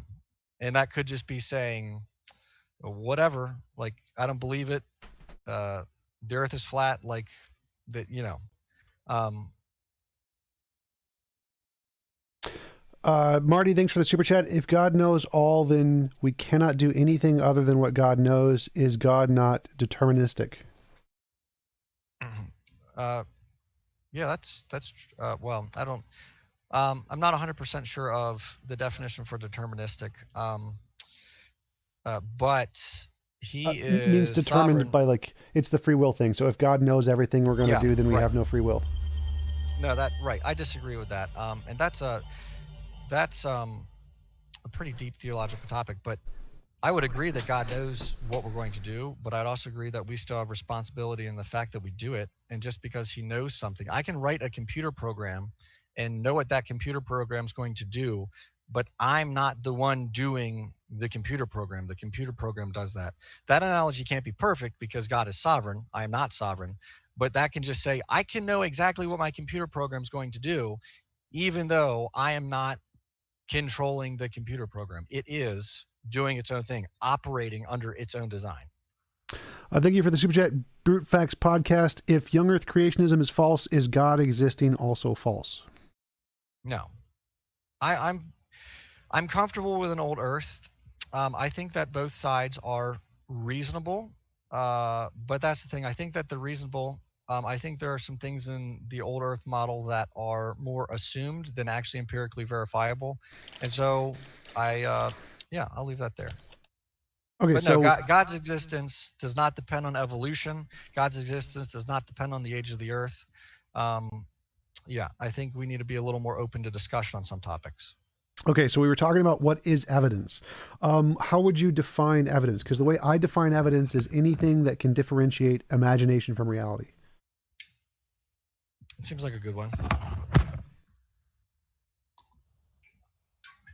So in that case, like in the example of Bob giving the gold bricks, that would be good evidence because it's a novel testable prediction. If God exists or if Bob, not God, if Bob exists and Bob gives us gold bricks, when we pray or when we ask him to, that's good evidence of Bob. So that is a very good way to give a reason to think that Bob is not imaginary and is in fact a real thing. So it seems like the gold bricks example would count as evidence. It may not be the only way, it's just an example, but anything that can differentiate imagination from reality would count as evidence.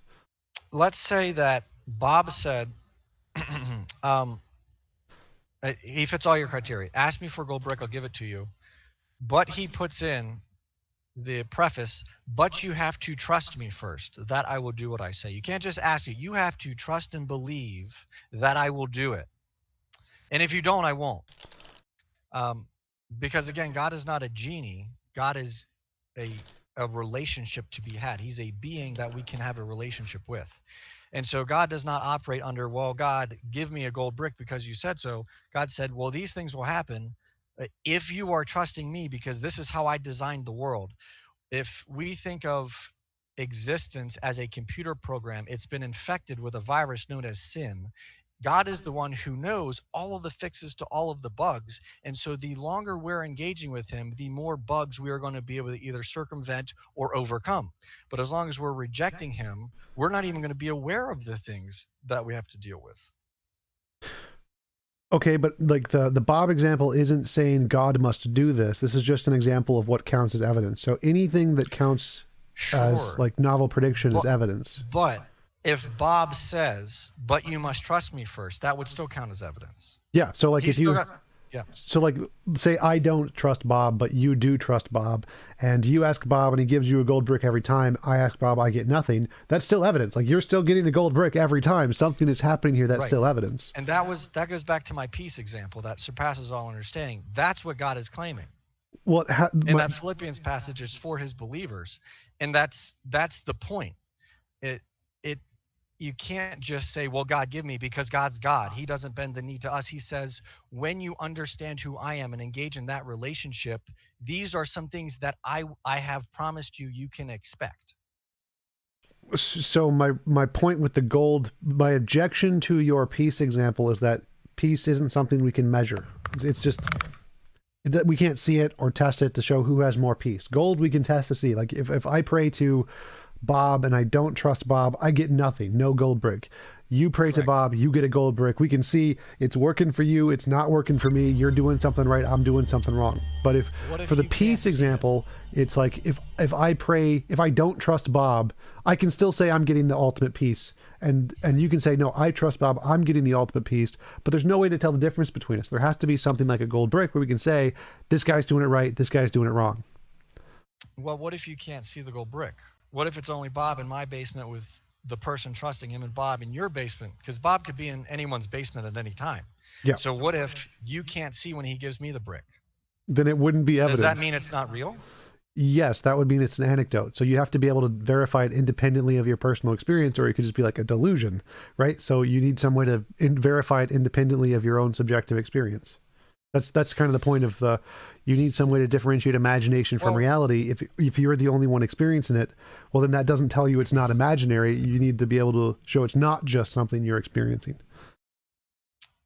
Right, but then if I brought you a gold brick, if I showed you, if I was peaceful, if that fruit was shown in me the same way I could show you that gold brick and I said, this is how it happened because this is how Bob operates. I'm showing you the product, telling you how it happened.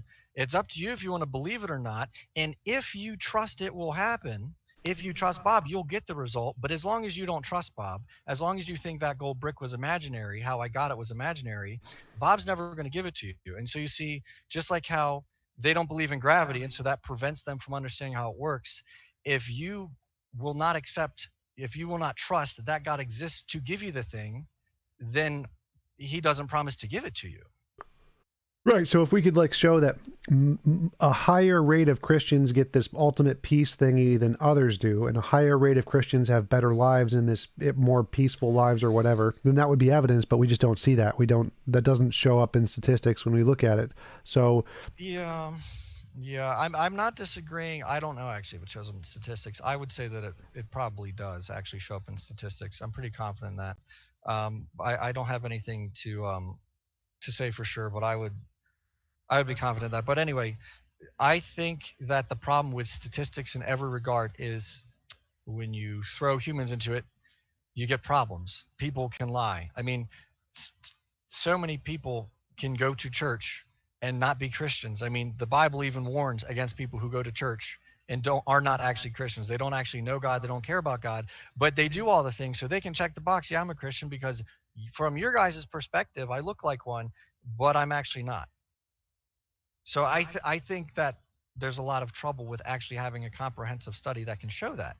But what can happen is you can have someone's individual testimony show that, and then you can test what they're saying.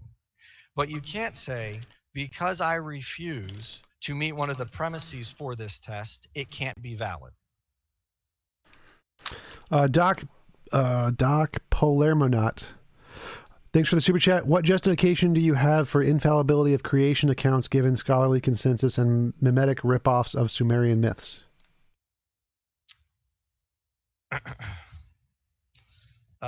Repeat that. What justification do you have for the infallibility of creation accounts given scholarly consensus of mimetic ripoffs of Sumerian myths?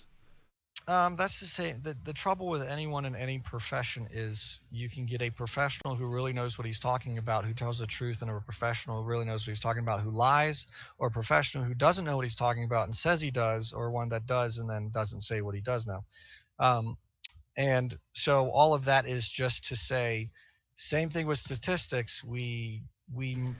I would almost say, yeah, we must not make arguments based on consensus of the masses, if that makes sense. Consensus of certain groups of scholars. I think we have to be very careful with that. I think there's areas we can do that, but the problem is anything that involves theology, you're going to have trouble with empirically. I think I'm going off on a tangent, so before I get any further into that, I think I'll leave it there. All right. Snake was right. Thank you for the super chat. I don't trust anyone who has nothing to show other than trust me, which is what every religion says. Well, I wouldn't say every religion says that, because I'm saying trust yourself. Go test it yourself. If you're saying you don't have the ability to trust God, and God is saying you need to trust me, then that's not God's fault and it's not mine. All right, so going back to that point, imagine you were able to check the stats, and the stats showed that Christians do not have a higher level of peace than atheists do. Would that lower your confidence level in Christianity? No, because to be frank, in a lot of Christian circles that I know, the Christians don't actually understand God. Christians are not, you can't know God if you're not in the Word, because that's God's word to us. And so many Christians are struggling with things because they're going against God because they don't know what God actually says. And so, of course, they're not going to have peace, because the God they're claiming to have a relationship, they're slapping in the face every day. And God's like, hey, I love you. Would you read my book? And they're like, well, I assume I know what's going on, so I'm not going to read your book, and I'm depressed. So what would lower your confidence or cause you to change your mind or cause you to doubt in, like, what would it take for you to see that would cause you to doubt that the Christian narrative was correct? That the Christian worldview is correct, or to doubt that it's correct? Well, I doubt all the time. There's nothing wrong with doubting. In fact, God wants you to explore what's true. He only wants you to know what's true if he exists. If he doesn't exist, well, then I'm off the hook from God. I mean, more specifically, like, what would cause you to stop believing in Christianity? I don't know. Okay. The dork shot. God knows, but the trouble is, God makes the claim that I cannot lose those who are mine, and those who aren't mine, they can't become mine. So if God wants me, he's got me, and there's nothing anyone can do to turn me from that. But even if I outwitted you in every single argument possible, tomorrow I could go through a tragic event that is just very hard for me, and I could denounce my faith because God allows that to be the stumbling block. So I don't actually know, and I think it's biblically consistent to say I'm not sure what would turn me from God, just like I'm not sure what would turn you to God. Do you know what would turn you to God? Yep, novel testable predictions. Well, sure. So if God is saying, well, my word is novel and testable, and if you trust it and do what it says, again, genuinely trusting it, genuinely believing in him, which would be a requirement there, then couldn't you do that? Yes. You might not be able to show anyone else, but you could. Well, no, for me, novel testable predictions mean it has to be independent of yourself, because if it doesn't, the whole point of evidence is it has to show it's not imaginary. So if it's just my subjective experience, that doesn't show it's not imaginary. It has to be objectively shown to be independent of my subjective anecdotal experience. So that's important. I don't think. So are you saying subjective experience as in all experiences can have a they can be subjective to going on, but if I'm happy, happiness is a subjective thing because it can come or go. But if I'm happy, I'm objectively happy because I'm happy. Like, I am happy. That's an objective fact that I'm happy right now, right? Yep. The fact that it can change means that happiness itself is subjective. Yep. Right. So I'm not sure how what you just said doesn't seem to line up with that. So the causation is the question here. Am I happy because I was with God, or am I happy because of some non-God related mental state? And so if we want to show that I am, yes, it is true that I am happy because I turned to God and it wasn't just random chance, then you have to show that is more than just something in my head. It has to be something we can verify independently of my subjective experience, because it could just be I'm happy because I had a brain tumor that sent me a bunch of dopamine at the same time I prayed or whatever. So you have to show that that means you're denying the claim being made. If God is claiming that if you believe in me and trust in me, you'll have peace that surpasses understanding, and then you do that, and then you get that peace, but then you say, well, it can't be God. I don't see how that works, because God's saying this is what's going to happen. So then if it keeps happening, peace can come and go. And because we're in a sinful world, even that peace can come and go because we're in sin. We're not in glory yet. But the fact that a claim is made and then it can be tested, that would be evidence. And it would be evidence you could trust. So it's like in science, this happens all the time. if I think this particle is the cause of some phenomenon and we do an experiment and we expect to see a result and we see a result, that doesn't prove that it's the particle, because it could have been something else we didn't understand that caused the effect. In order to know that it was in fact the particle you think it was, you have to independently verify it. Other people have to verify it, because it could just be your machinery. Your machinery might be broken, which happened in the tachyon thing in Japan, where the Japanese thought they had tachyons that went faster than the speed of light. Other people verified it. They built the same machine. They did the same experiment, realized, nope, it doesn't get the same result, which means it was a problem with the machinery that the Japanese did. And so when they went back, they're like, oh, our machines are broken. That's our fault. So the same thing could be happening in the psychological case, where when I pray to God, I get the feeling of ultimate peace, but it could be my machinery's broken. I could have a tumor in my brain that I don't know about. And so if I think just my experience is evidence, that's an anecdotal fallacy. You need some other people to be able to verify this independently of your subjective experience, to verify that it's not just your broken machinery. So that's why science requires independent confirmation. That's why you can't just have an anecdote. I agree. I mean, there are lots of people who genuinely trust God who would say that they get peace that surpasses understanding. I mean, there are lots of people who could say that. So how big of a test group do you want? Well, it needs to show it's higher than chance. Well, so I would say that you're going to have an outstanding result if you have people who are genuinely trusting God and taking him at his word. But as soon as you add in people who are wavering or people who aren't trusting God, well, that kind of goes against what the claim is. Right, and you would need to show some methodology where you can differentiate between the true Christians and the false Christians. So, like, this is a good point. Super Chat, thank you, the Dork Shop. Who are the true Christians, and what must true Christians believe? The true Christians are anyone who believe in Jesus Christ and God for who he says he is, and also understand who they are. So humanity's fallen, we're sinful. God is holy, righteously perfect.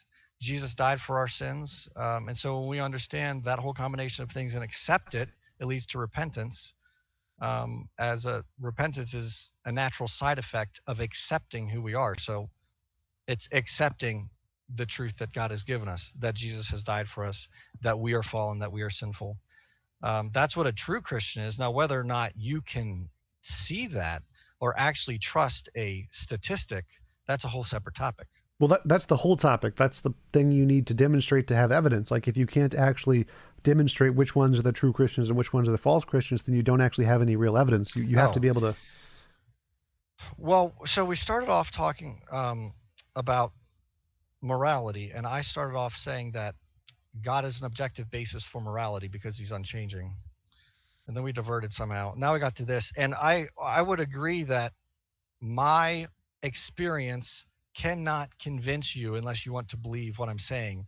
But I'm saying that your experience, and then your experience partnered with, hey, can you try this and tell me what you experience? That could be a way of testing it. But that being said, I don't think the argument from personal experience is a very good one. That's just a testimony. So I apologize if I was building up to something greater with the argument from experience. Okay. Jackson Rowe, thanks for the super chat. Good luck with the Hovind debate. Thank you. I will definitely need it. Jay Schneider, thank you for the super chat. Pain just literally to hear about your first thoughts on your adventure. Jacked up my adventure. Oh, yeah. Jay Schneider made a compilation video of me doing a debate with Darth Dawkins and Godless Girl. It was very hilarious. Check it out on my channel. It's a throwback parody to previous games. And thank you, Matthew Lanza, for the super chat image for the noob thing. So going back to what you said, I think that I wanted to ask about, you said you didn't know what would convince you to deny Christianity. Like, the reason I asked that is because if you have a methodology or an evidence, you would say that what would convince you to change your mind is something that would qualify as evidence. So like I said, novel testable predictions. If I got novel testable predictions of God, that would cause me to believe in God. But you said you weren't sure what would convince you of that God does not exist. Yeah. Do you have a methodological answer? Like, if someone had novel testable predictions of a different God, a non-Christian God, or of some kind of the string theory that was confirmed or something, would that cause you to stop believing in God? Um, well, the trouble with the other God is because I think about the Allah. If Allah is true, then I'm in trouble because that's a very different God than Yahweh, and there will be serious repercussions for me. So I have to think about that from time to time. But Allah runs into the same problem of what can you do with empirical evidence? It's really hard to argue with personal experiences because Muslims have personal experiences that can look very similar to Christian personal experiences, which is similar to Pastafarians. And the guy who looks at a lampstand and says that lampstand is going to change my life.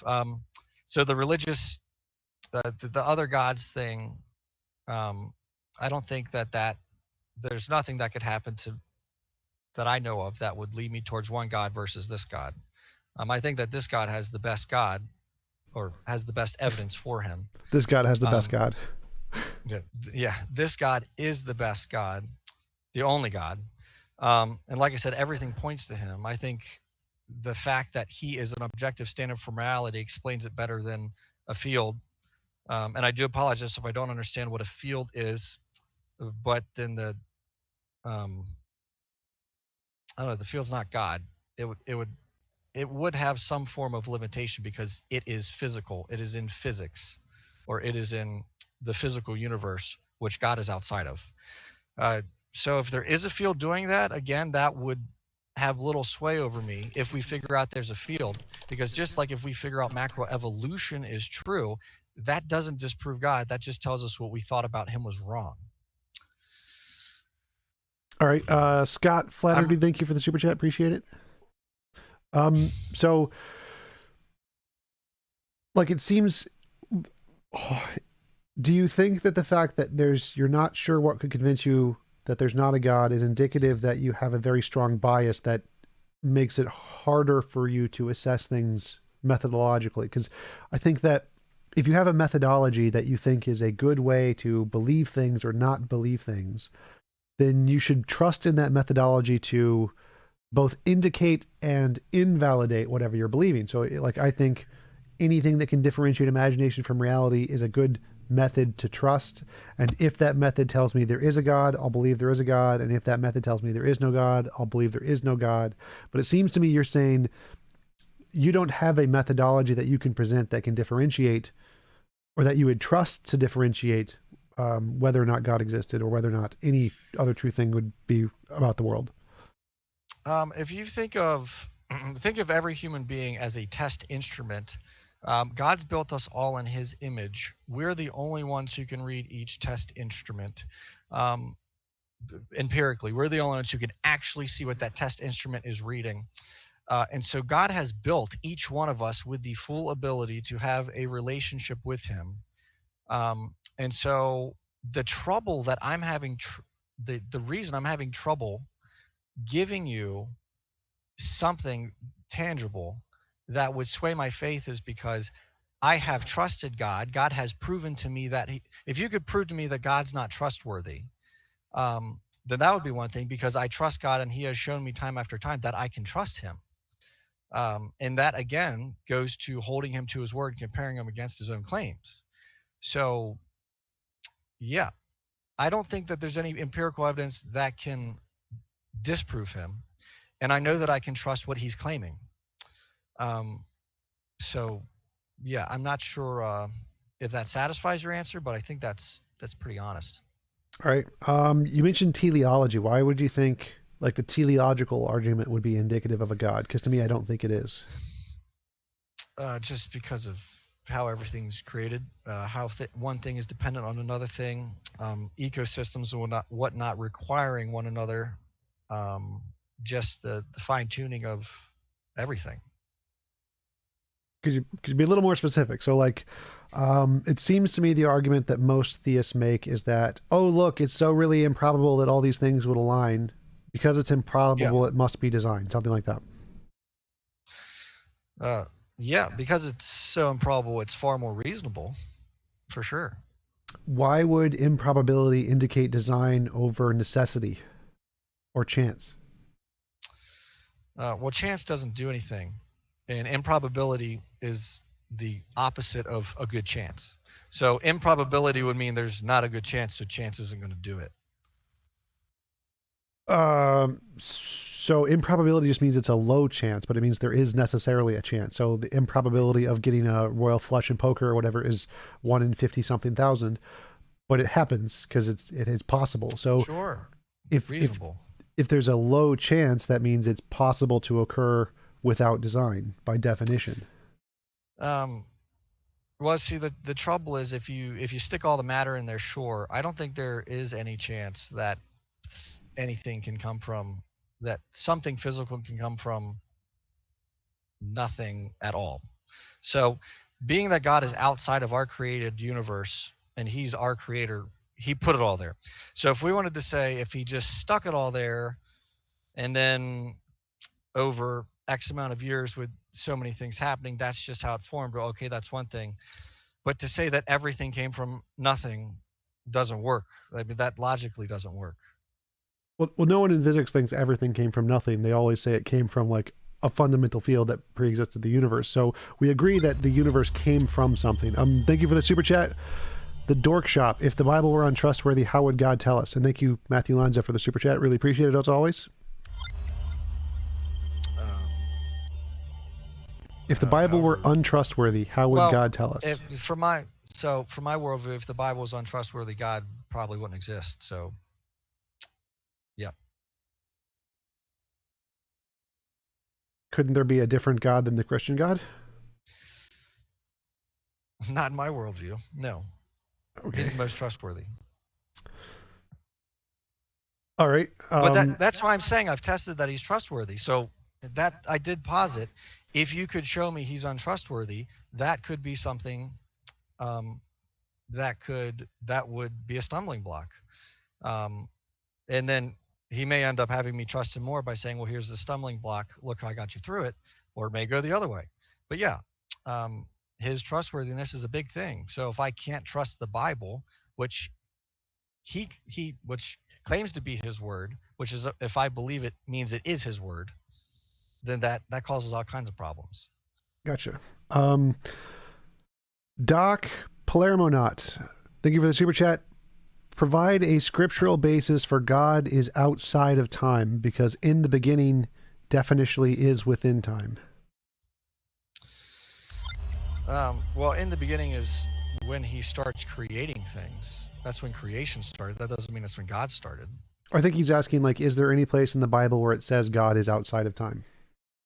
I guess if you give me a second. Sure.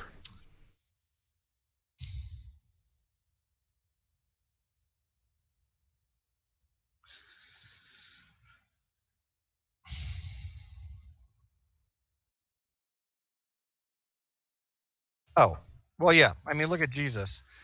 Jesus claims to be God, and I didn't Google, or I didn't use any Bible resources to find that. Unfortunately, Google searching. Can you still hear me? Yeah, I can hear you. You broke up a little bit, but I could hear you. You said you did not use searching. Yes. So I didn't actually look for anything. Jesus claims to be God. And Jesus talks about how all things were created by him, for him. He was before all things. So obviously he can't be before himself. So I don't think he's lumping that himself into all things. That would tell me it's all created things. So yeah, Jesus claims to be God. Jesus was before all things. I think that in the beginning actually refers to the beginning of creation, not the beginning of God. So yeah, I will leave that as my answer. All right. So going back to teleology, to me, it seems like, so there's a really improbable event. It's really improbable that all the laws of physics would randomly co-align in this way. But there's multiple ways we can explain that. One is that a designer deliberately made it this way. Two is that there's a whole bunch of universes and they all have a bunch of different stats, and one of them just happens to be this way. So like if there's a million dice and each one of them landed on different sides, one of them is going to land on the magic side. And the third one is that there's an unknown law of physics where all the physics laws are interdeterminate. So like we know, the grand unification theory says that all of the fundamental forces, gravity, the strong, weak electromagnetic forces, are all intertwined, and we demonstrated that the weak and electromagnetic forces are the same force. They join at high enough temperatures. So if all of the forces in physics are intertwined in that way, then if you change any one of them, all of them will change proportionally. And so the fact that we have a universe with these laws of physics is determined by the laws of physics, and you don't need a designer. The probability is 1. So all 3 of those explain the fine-tuning. I don't see why you would prefer design here. I don't know if, well, I'll work backwards. So if we figure out that that is how the universe works, that just tells us how the creator has it working. It doesn't disprove the creator. I think you would agree that doesn't necessitate that God doesn't exist, right? Well, the argument is that this phenomenon can be explained without God, therefore this phenomenon is not evidence of God. The goal isn't to disprove God. The question is the teleology evidence of God? And this argument is saying no, because it could be explained in other ways other than design. Okay, well, let's just go with that. So it doesn't have to be, lightning does not have to be evidence for God, though I would say if you trace it back, it traces back to God, because we have to, something can't come from nothing, which takes us all the way back to origins. Anyway, lightning is, you cannot prove God just by lightning. There has to be philosophy and what yoked into it. You have to talk about it. You have to have a discussion about that. But understanding lightning understands how God designed lightning to work. He did not design Zeus to throw lightning bolts. He designed lightning to operate under different things happening, atoms and particles and whatnot, and charges. So if we come to understand that, well, this is how the whole universe works, that's not in any way discrediting God. In fact, that's just saying this is how God operates. And the more complex we find things to be, the harder it is to chalk it up to chance. So I'd actually say the more complex we find things to be, the more likely it is that it was designed, and the less likely it is it was by chance, because the chances are always getting lower. And sure. What about necessity? So necessity means that it can be determined by physical forces, not designed. So no designer. There's just a fundamental force of nature, and it caused everything to be this way because of necessity, and so there is no design. I guess so that is a claim that there is no design. So I guess good luck proving that. Well, how do you prove design? Because if it can explain everything that design could explain, then it has all the same evidence of design. Well, it doesn't explain the origins. I mean, again, it can explain how things are operating, but if it's in the universe, it can't explain how the universe, like if it's in the universe, it can't explain how it inside the universe came into being. Well, it technically does explain that, but that's the cosmological argument. So just like in the teleological argument, the point of the argument is that it's more plausible that God explains this phenomenon than other phenomenon. Than other sources. But if other sources can explain the phenomenon, then the teleological argument is false. Because the teleological argument is saying that this phenomenon, that all of the laws of physics are combined in this way, is more evidence for design than for the other hypothesis. But if that's wrong, right, and the other hypothesis can explain it equally as well, then the teleological argument is false. Even if you bring up the cosmological argument, that's just a separate argument. So it seems like if this phenomenon of the constants of nature can be explained by an unknown natural law that intertwines all of the physics together, and that explains the fine-tuning, well, then the teleological argument has been proven false, because it doesn't indicate design anymore, because now we have a natural explanation. And this is independent of the origins. That doesn't work, because if it's an unexplained natural law, it's still a natural law, which means it's inside of the creation, which means God's outside of it. He put it into motion. Like that'd be like saying, because we don't understand how magnets work, like and then we figure out how magnets work, well, now that disproves God. No, it just tells us we understand that. Or if we don't understand how a various law of thermodynamics works, well, then we figure it out. Well, that doesn't disprove God. That just means now we understand how the laws of his creation operate. I don't think that works as an explanation, because we could just say the same thing and say, oh, well, actually, it's just explaining how the law of physics designed everything, because the law of physics was necessary and was uncreated. So I don't think simply asserting your conclusion is evidence of your conclusion. It's necessary that laws of physics are necessary for our universe to operate how it operates, but it's not necessary by its own existence. I mean, who says that a law of physics is necessary to exist? It's necessary for us to operate, but who says it's necessary to exist? Thank you for the super chat pseudonym. If lightning is not caused by the flying spaghetti monster, does that disprove the monster's ontology and not an argument against God, or he is natural? I'm not sure I follow that. If lightning is not caused by the flying spaghetti monster, does that disprove the flying spaghetti monster exists? No. If it's not caused by the flying spaghetti monster, no, it doesn't disprove.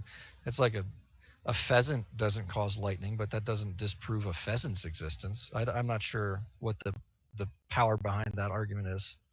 Not exactly sure either. But anyway, so to me, it seems like what you're doing is you're saying that because I assume God created everything, then I assume that the fine-tuning must be caused by God. But I can just assume something not God created everything. Something that's not God created everything. And so I can assume the fine-tuning is explained by the not God thing. Yeah, but then you have to test it against its claims. I'm not assuming. I'm going based off of what God says, and God has proven himself to be true. Okay, so if you didn't, suppose you didn't have the opportunity to test God's words, then would it be equal evidence for both? I guess empirically. However, again, from my worldview, God, outside of testing and evidence, has the full ability to change hearts and to reach people. So God could have me believe in him even though I don't want to. I mean, I could be working against him and he could change my heart. Right, but we're not asking about psychological state, which we're asking about epistemic, like does the evidence indicate state? So like if you were not able to confirm God through your feelings, through your peacefulness feelings, would this argument on its own be evidence for God's? Like, would the teleological argument be evidence independent? Like, if you never got to sense God, would this argument still be evidence? You know, it's not just feelings. Like if you take Proverbs, it talks about physical rewards that come from good conduct. And people who aren't Christians can do good conduct and get those physical, financial, other rewards. So God doesn't just ask you to test things yourself that are just feeling based. You can test things yourself, such as if I act in a certain way, will it lead down a certain direction? And the only reason I say that is because you keep talking about this peace that I have, and I brought peace up, but that's not the only thing that God claims. There are so many things that he claims. It'd be so easy to just say, okay, God, I trust you, genuinely trust him, put him to the test, and see where it goes. Okay, but that's slightly a different topic. So my question is if God never was able to confirm anything in the Bible, would the teleological argument still be evidence, or would it no longer be evidence? Would the well, I think I think it would still be evidence because it points to creator. Creation points to creator because of the lack of odds of it happening without one. Okay, so why do you think it's unlikely that the universe would come about without a creator? Because it seems like it could come about from the laws of physics just fine. Well, it'd be very unlikely. It'd be very unlikely that we would get this result. Why do you think that? It could be, the likelihood could be 100%. There could be 100% chance that the laws of physics would produce this universe exactly as it is. Yeah, but we can do the math on amino acids. We can do the math on what the odds of an atom on this side of the universe being next to any other atom in the universe is. And so it's incredible odds all of the time that are taking place right there because of how many atoms are in the universe. But at the same time, there's that many more things that aren't happening because all the other atoms aren't next to it. Right. That's if there aren't physical laws that are forcing them to be there, because if there are physical laws forcing them to be there, then the chance is 100%. So why do you think like every particle in the universe could be determined to be exactly where it is with 100% determined forces? So there's no chance. Sure. What does determined mean? Forced to be there. There's no percent. It has 100% chance it has to be there. Determined means what's forcing it to be there? Other laws of physics. What's forcing them to be there? Their nature. Their nature is necessarily that way. Why is it that way? Because it's necessary? Why is it necessary? Because it's their nature. Right. And so that gets into a circle of, well, because that's just what we're assuming based off what we see. That would be like me saying, well, why is God good? Because he's good. Well, what is good? Good is God's nature. And then it goes back and forth. It's like, well, yeah, that explains why God's nature is that way. Yes. So either one of us can use circular reasoning to say it's necessary because it's necessary, but that means that neither one of us has any more evidence than the other. Well, that works for a standard for objective morality, but I don't think that works for an explanation for the physical universe. How is it different if I say that the universe's laws are necessary because they're necessary? How is that different from you saying God's nature is necessary because it's necessary? Well, God never came into being, and that's logically consistent with who God claims to be. We have no good explanation for how the universe came into being without anything causing it to come into being. Right, so I'm saying something did cause it to come into being, and it was a necessary law of physics that predated the universe, that was uncreated. Right, what was the thing? What was that thing? Quantum field? Okay, so do we have evidence for the quantum field that you're positing? Yes. Okay, so where did the quantum field come from? It was not created. It's eternal. It's never been created. Right. Well, I mean, this goes back to I would love to argue that, but that's outside of my realm. Okay. There. Yeah. All right, so let me change the question a bit. Who fine-tuned God? Nobody. He's perfect. You can't fine-tune something that's perfect. Okay, so I can say the quantum field is perfect and it's not finely tuned. Why would you show that one is more likely than the other? Because a quantum field is something in nature. God's outside of nature. So the quantum field is something that's dependent on being in this universe. No, quantum fields are outside of this universe, but that's a different topic. So is God in reality? Yeah. Okay, so just like God is in reality, the quantum field is in reality. They're both outside of the universe, but they're both in reality.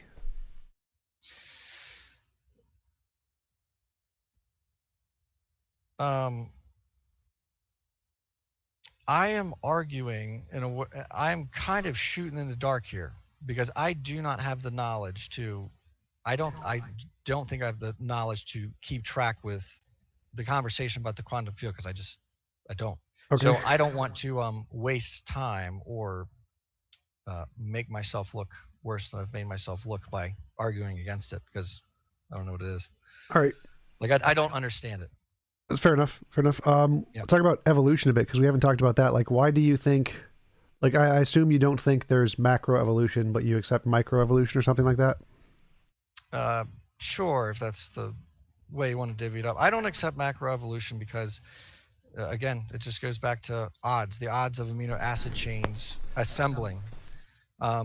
We find that cells in the ribosome's ability to operate with certain amounts of amino acids taken out of it. They're robust systems that can keep operating for a while, but the problem is then they have to be, it's not how does a system that's already there, how robust is it in its operation, but how did it get there and how did it get so robust? And so again, the odds of amino acid chains building to anything that's anatomic, but go back to, abiogenesis is separate, that's even less likely. But then you take the unlikelihood of amino acid chains actually working out properly, the odds are incredibly low. So what do you mean by working out properly? Because I understand all life is just a combination of those amino acid chains, DNA. Yeah. And from one chain to change to a different chain seems pretty easy because we know there's in a 10-hour period, bacteria will accumulate 10,000 different mutations. Their DNA will randomly change in 10,000 different ways. So it seems like it's pretty easy for one genetic code to change into a different one of a different species because they're all just a bunch of combinations of amino acid chains, right? So why would it be impossible for one to change into a different one? So with abiogenesis, I use the word impossible because I believe it's impossible. With this, I say unreasonably unlikely. And again, that just goes back to Oz, because let's take bacteria with a reproduction rate of like I forget. When I did my debate on evolution with Reason to Doubt and Erica, I built a model for it. Even if you had the number of bacteria in the world that we have today with a reproduction rate of 0.003, however that works, even with five quindecillion, I think it would still take 17 trillion years for 100 amino acids to properly align for a mutation that actually builds into something new. So if we're just using existing stuff, that's fine. But for new working mutations to take place, that's how unlikely it is. But it would happen if you had enough time, right? Well, sure, yeah, if you had enough time, but there's no model out there that has more than 17 trillion years. Well, so I'm just saying that without a God, it would be just fine for nature on its own, if you had enough time, to create a diversity of life like we see. We just need a lot more time than what we have. Well, no, because I'm presupposing God. So I don't actually think that nature could exist without God. Well, all I'm saying is just that point being said, if macroevolution is true, well, then that means we're wrong about some things. It means we're wrong about the age of the Earth. It means we're wrong about the age of the universe, and it means we're wrong about whether or not things can actually have something that complex take place. But just because we're wrong about something doesn't mean it disproves the creator. It says we didn't understand the creator. Well, all I'm asking right now is it possible, given what we know about evolution, microevolution, that macroevolution would happen without a God? Like, let's say God created abiogenesis, happened already. But what we know about evolution is that macroevolution would occur without God if you had enough time. It would occur. What is enough time? And based on the odds, no. Enough time could be trillions of years, whatever number you want to put in there. If there's enough time, there's enough time, so sure. But based on what we know and based on the odds, no. I think that's the best answer I can give you. Okay, so as long as you're admitting that it is possible that microevolution can lead to macroevolution given enough time, that's all I'm interested in. If that's possible, that's good enough for me. Thank you for the super chat, Doc Palermonaut. Have you calculated the diversity of new species growth required with the flood as the starting point? No, I haven't. I try not to debate the flood because again, I'm not confident in the age of the Earth, and that's just not a topic that I care to put my egg. That's not a basket I care to put my eggs into. So I trust that it happened. I don't know how old the Earth is, so I don't know how all that works. But yeah, no, I haven't calculated that. Okay, so why do you think that it would take that long? Because to me, it seems like it would take a lot less time in order to get that much evolution. Why would you think it would take trillions of years? Based on the amount, so there's 21 amino acids, based on how many amino acids there are, and then the odds of them properly aligning themselves in a chain that actually does something that is beneficial. But then not only that, not only does it have to be beneficial, it has to be beneficial and stick, and then there has to be something else that well, I guess on the bacteria level, because they reproduce themselves, but there comes a point where different things are going to have to start having those at the same time. But I didn't even equate that into the equation, so I don't even know why I'm going there. But I don't know if I answered your question clearly. Let me do nothing. Back to you. All right, yes. So it seems like in order to know the probability of how unlikely a beneficial mutation would be, you'd have to know all possible combinations that would lead to a beneficial mutation. And I don't think you do. I don't think anybody does. Yeah, it's a lot. So then it doesn't seem like you could use that as a calculation in your stats because you don't know what it is. I will have to, I built it out and forgot most of it because I built the calculator for that argument. So I could either rewatch the video or go pull up my calculator that I built. But I had a reason for why I came to that number. I'd have to reinvestigate everything I plugged into that. But I do know that the odds were reasonably, I calculated it in favor of better odds of evolution. So things actually should look worse than the number that I gave. I simplified things. Because go ahead. I argue a lot of things from a layman's perspective. I'm not a microbiologist. I'm not a I don't, you know, all I can do is take the knowledge that I can get and build something out of that. So why do you think that all the experts in the field have different numbers that are much more likely than, like, that evolution is much more likely than what you say? I think there are, I don't know if they do. I'm not sure. I'd have to see exactly what the expert consensus is and make sure that it's actually consistent. And then I have to see if there are any that are going against those statistics. Because my goal wasn't to argue for or against authority. My goal was to build something that I could show that was just right there. So I don't know. Maybe I'm ignorant to something that could change the whole situation. Yeah, I'd like to see what your criticisms are of the academic models and their probabilities of evolution, because that seems to be, I think they're pretty reliable and they seem to accurately predict things, especially in bacteria groups, of how long it will take to gain function, and they seem to get it right at a high rate of success. So they seem to have very trustworthy models. Well, what does it mean to gain function, though? What do they mean by that? It can survive in I forget the word for it, a thing that kills them.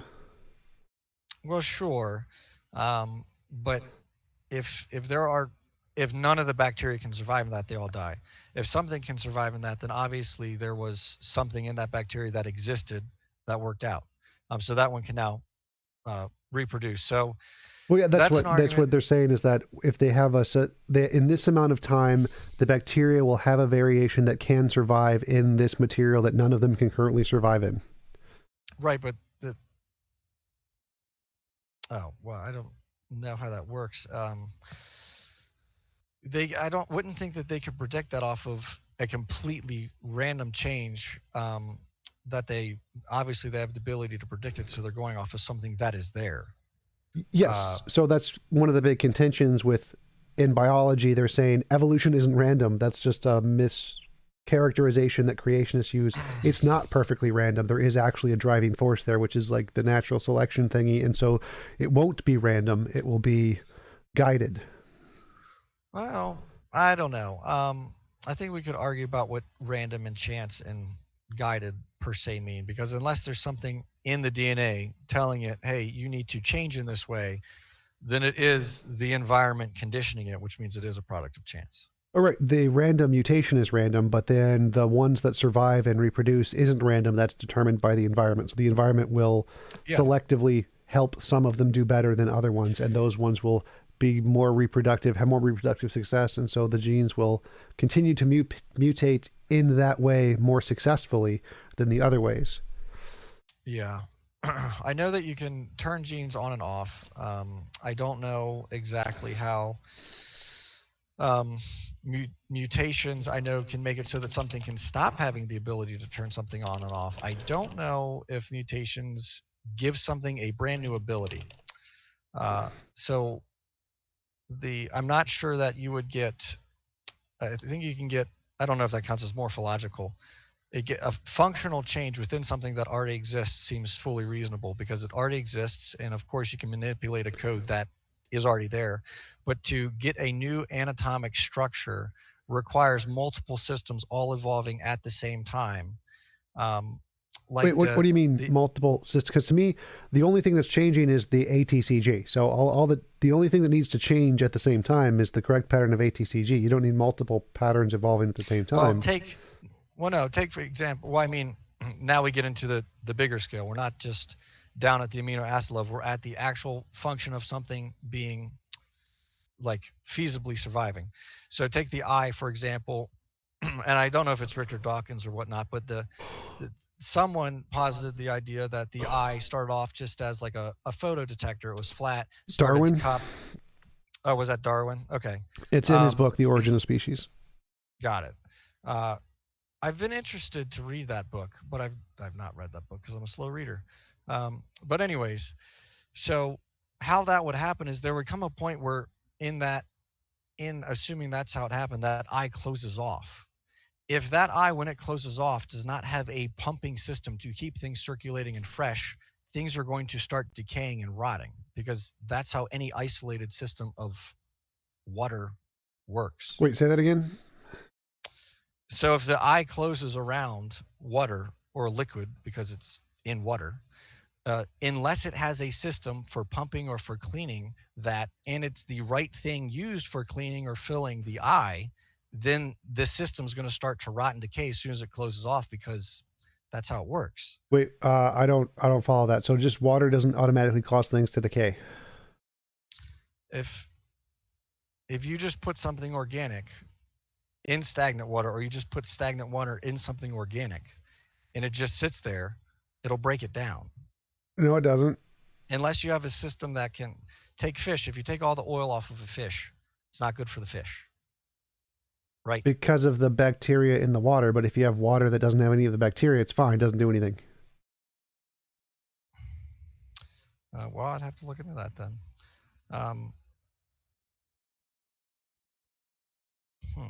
Like water doesn't inherently, water is just hydrogen and oxygen atoms. The hydrogen and oxygen atoms don't bind with anything in the cell to cause it to break. Well, water's cohesive. Water binds with everything. Water naturally breaks things down. No. Yeah. If it's not moving, and because it doesn't automatically bind with things, it doesn't rip. It doesn't bind enough to cause a breakdown of the connection of the particles in skin cells. It does not do that. What it does do is it allows the bacteria to hit the skin cells, which then breaks it down. Oh. Like if you put a rock in water, the rock's not going to decay just because it's water unless the water's moving over it. Sure. Well, maybe. I don't know. I'd have to look more into that. I do know that water does break things down in the sense that it pulls things into it. For example, if you drink pure water, what is it, deionized water? Deionized has like an extra or less of an hydrogen atom or something, which is toxic. But just pure H2O with no particles in it, I think is fine. If you drink that, the next day your mouth is going to feel like it's burning, because it pulled literally everything out of your tongue and the rest of your mouth, because it pulled everything out of there. But if you leave, this will be my theory, and if I'm wrong, I'm wrong. But if you leave water in or next to an organic system that is not designed to repel that water, the water is going to break it down, because organic systems are water-based. So I just looked it up. Like pure water doesn't damage anything. Like if you take away one of the hydrogen atoms, it damages things, or add one, it damages things. But pure water doesn't damage anything. I'd have to look more into that, because I did water treatment, and one of the systems, reverse osmosis systems, if they get the water too clean, it can actually start pulling things out of your body that your body needs. And so oftentimes you'll put a post filter in there to not only get rid of any stagnant taste that's in the sitting tank, but it can also stabilize it or add something to it, so that way it's actually not pooling salts and everything out of your body. And I think that's the trouble with distilled water. In fact, I work with a piece of calibration equipment that if you put distilled water into it, it will destroy the steam system. You cannot use distilled water.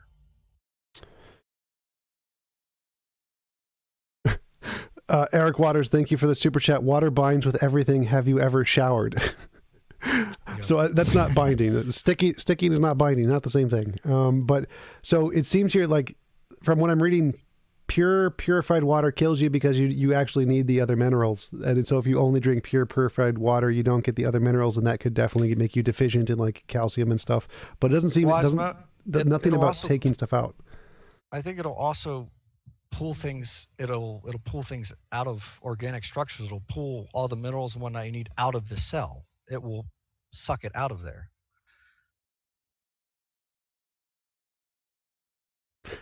I don't see that. I don't see any information on that. It can take away carbon dioxide from the air, but doesn't seem to doesn't affect cells at all.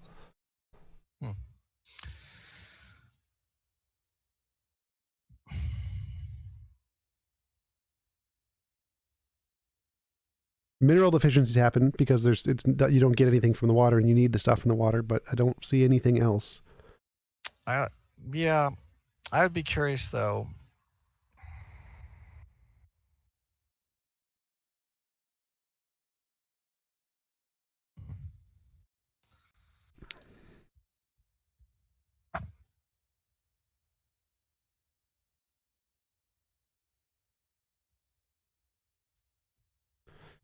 So yeah, I don't think it follows that just having encapsulated water would cause decay unless the water's moving, then it would cause decay, or it is infected with bacteria, which would cause decay. Well, that could be true too. So are we saying that the eye formed in a environment that was free of bacteria that would damage it, eat it, harm it? Yeah, I don't see a problem with that.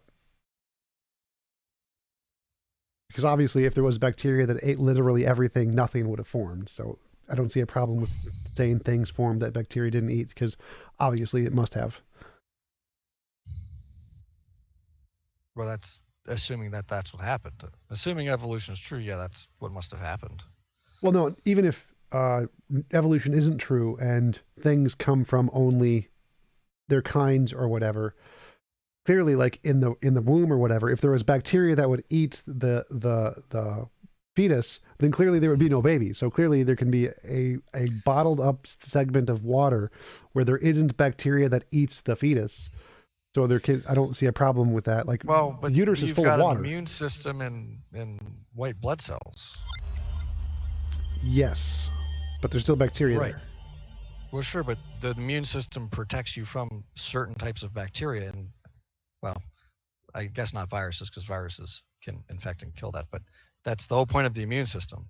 So that's what I'm saying. If the eye doesn't have an immune system and there's any bacteria that can harm it, it's cooked.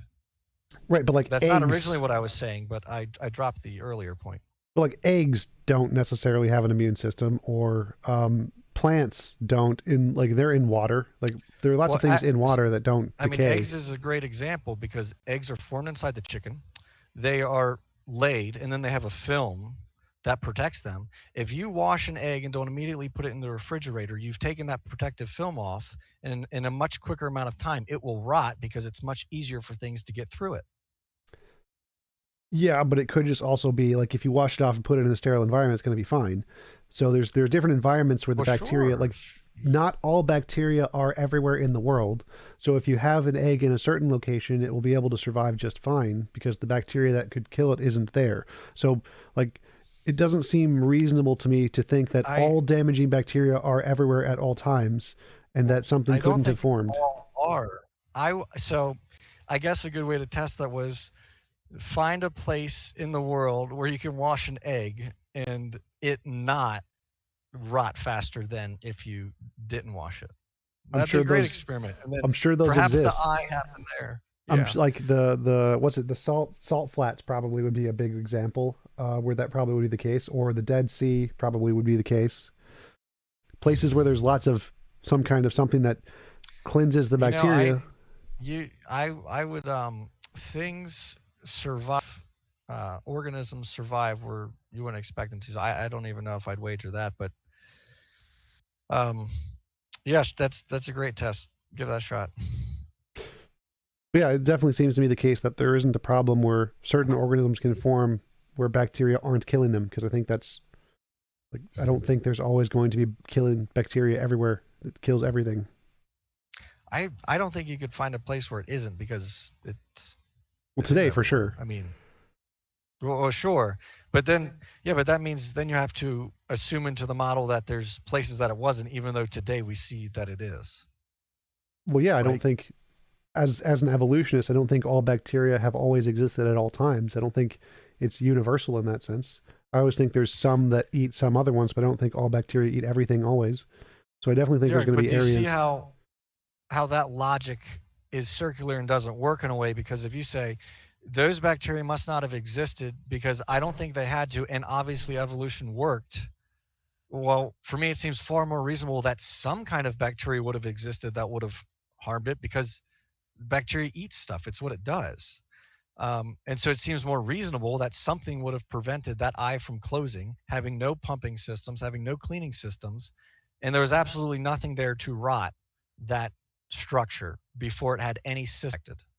I'm not understanding, but and so like the fact that some bacteria was pretty common affect everything equally. So there should have been some locations where some things could form a certain structure that the bacteria there wouldn't have eaten it. It seems unlikely. Well, did you, maybe I misheard you, did you or did you not grant that there's probably nowhere in the world today that you could do that egg experiment? Well, I guess you said the salt flats. Yeah, there's probably some places in the world where the wrong kind of bacteria to get through the shell exist. Yes, and they're killed off by whatever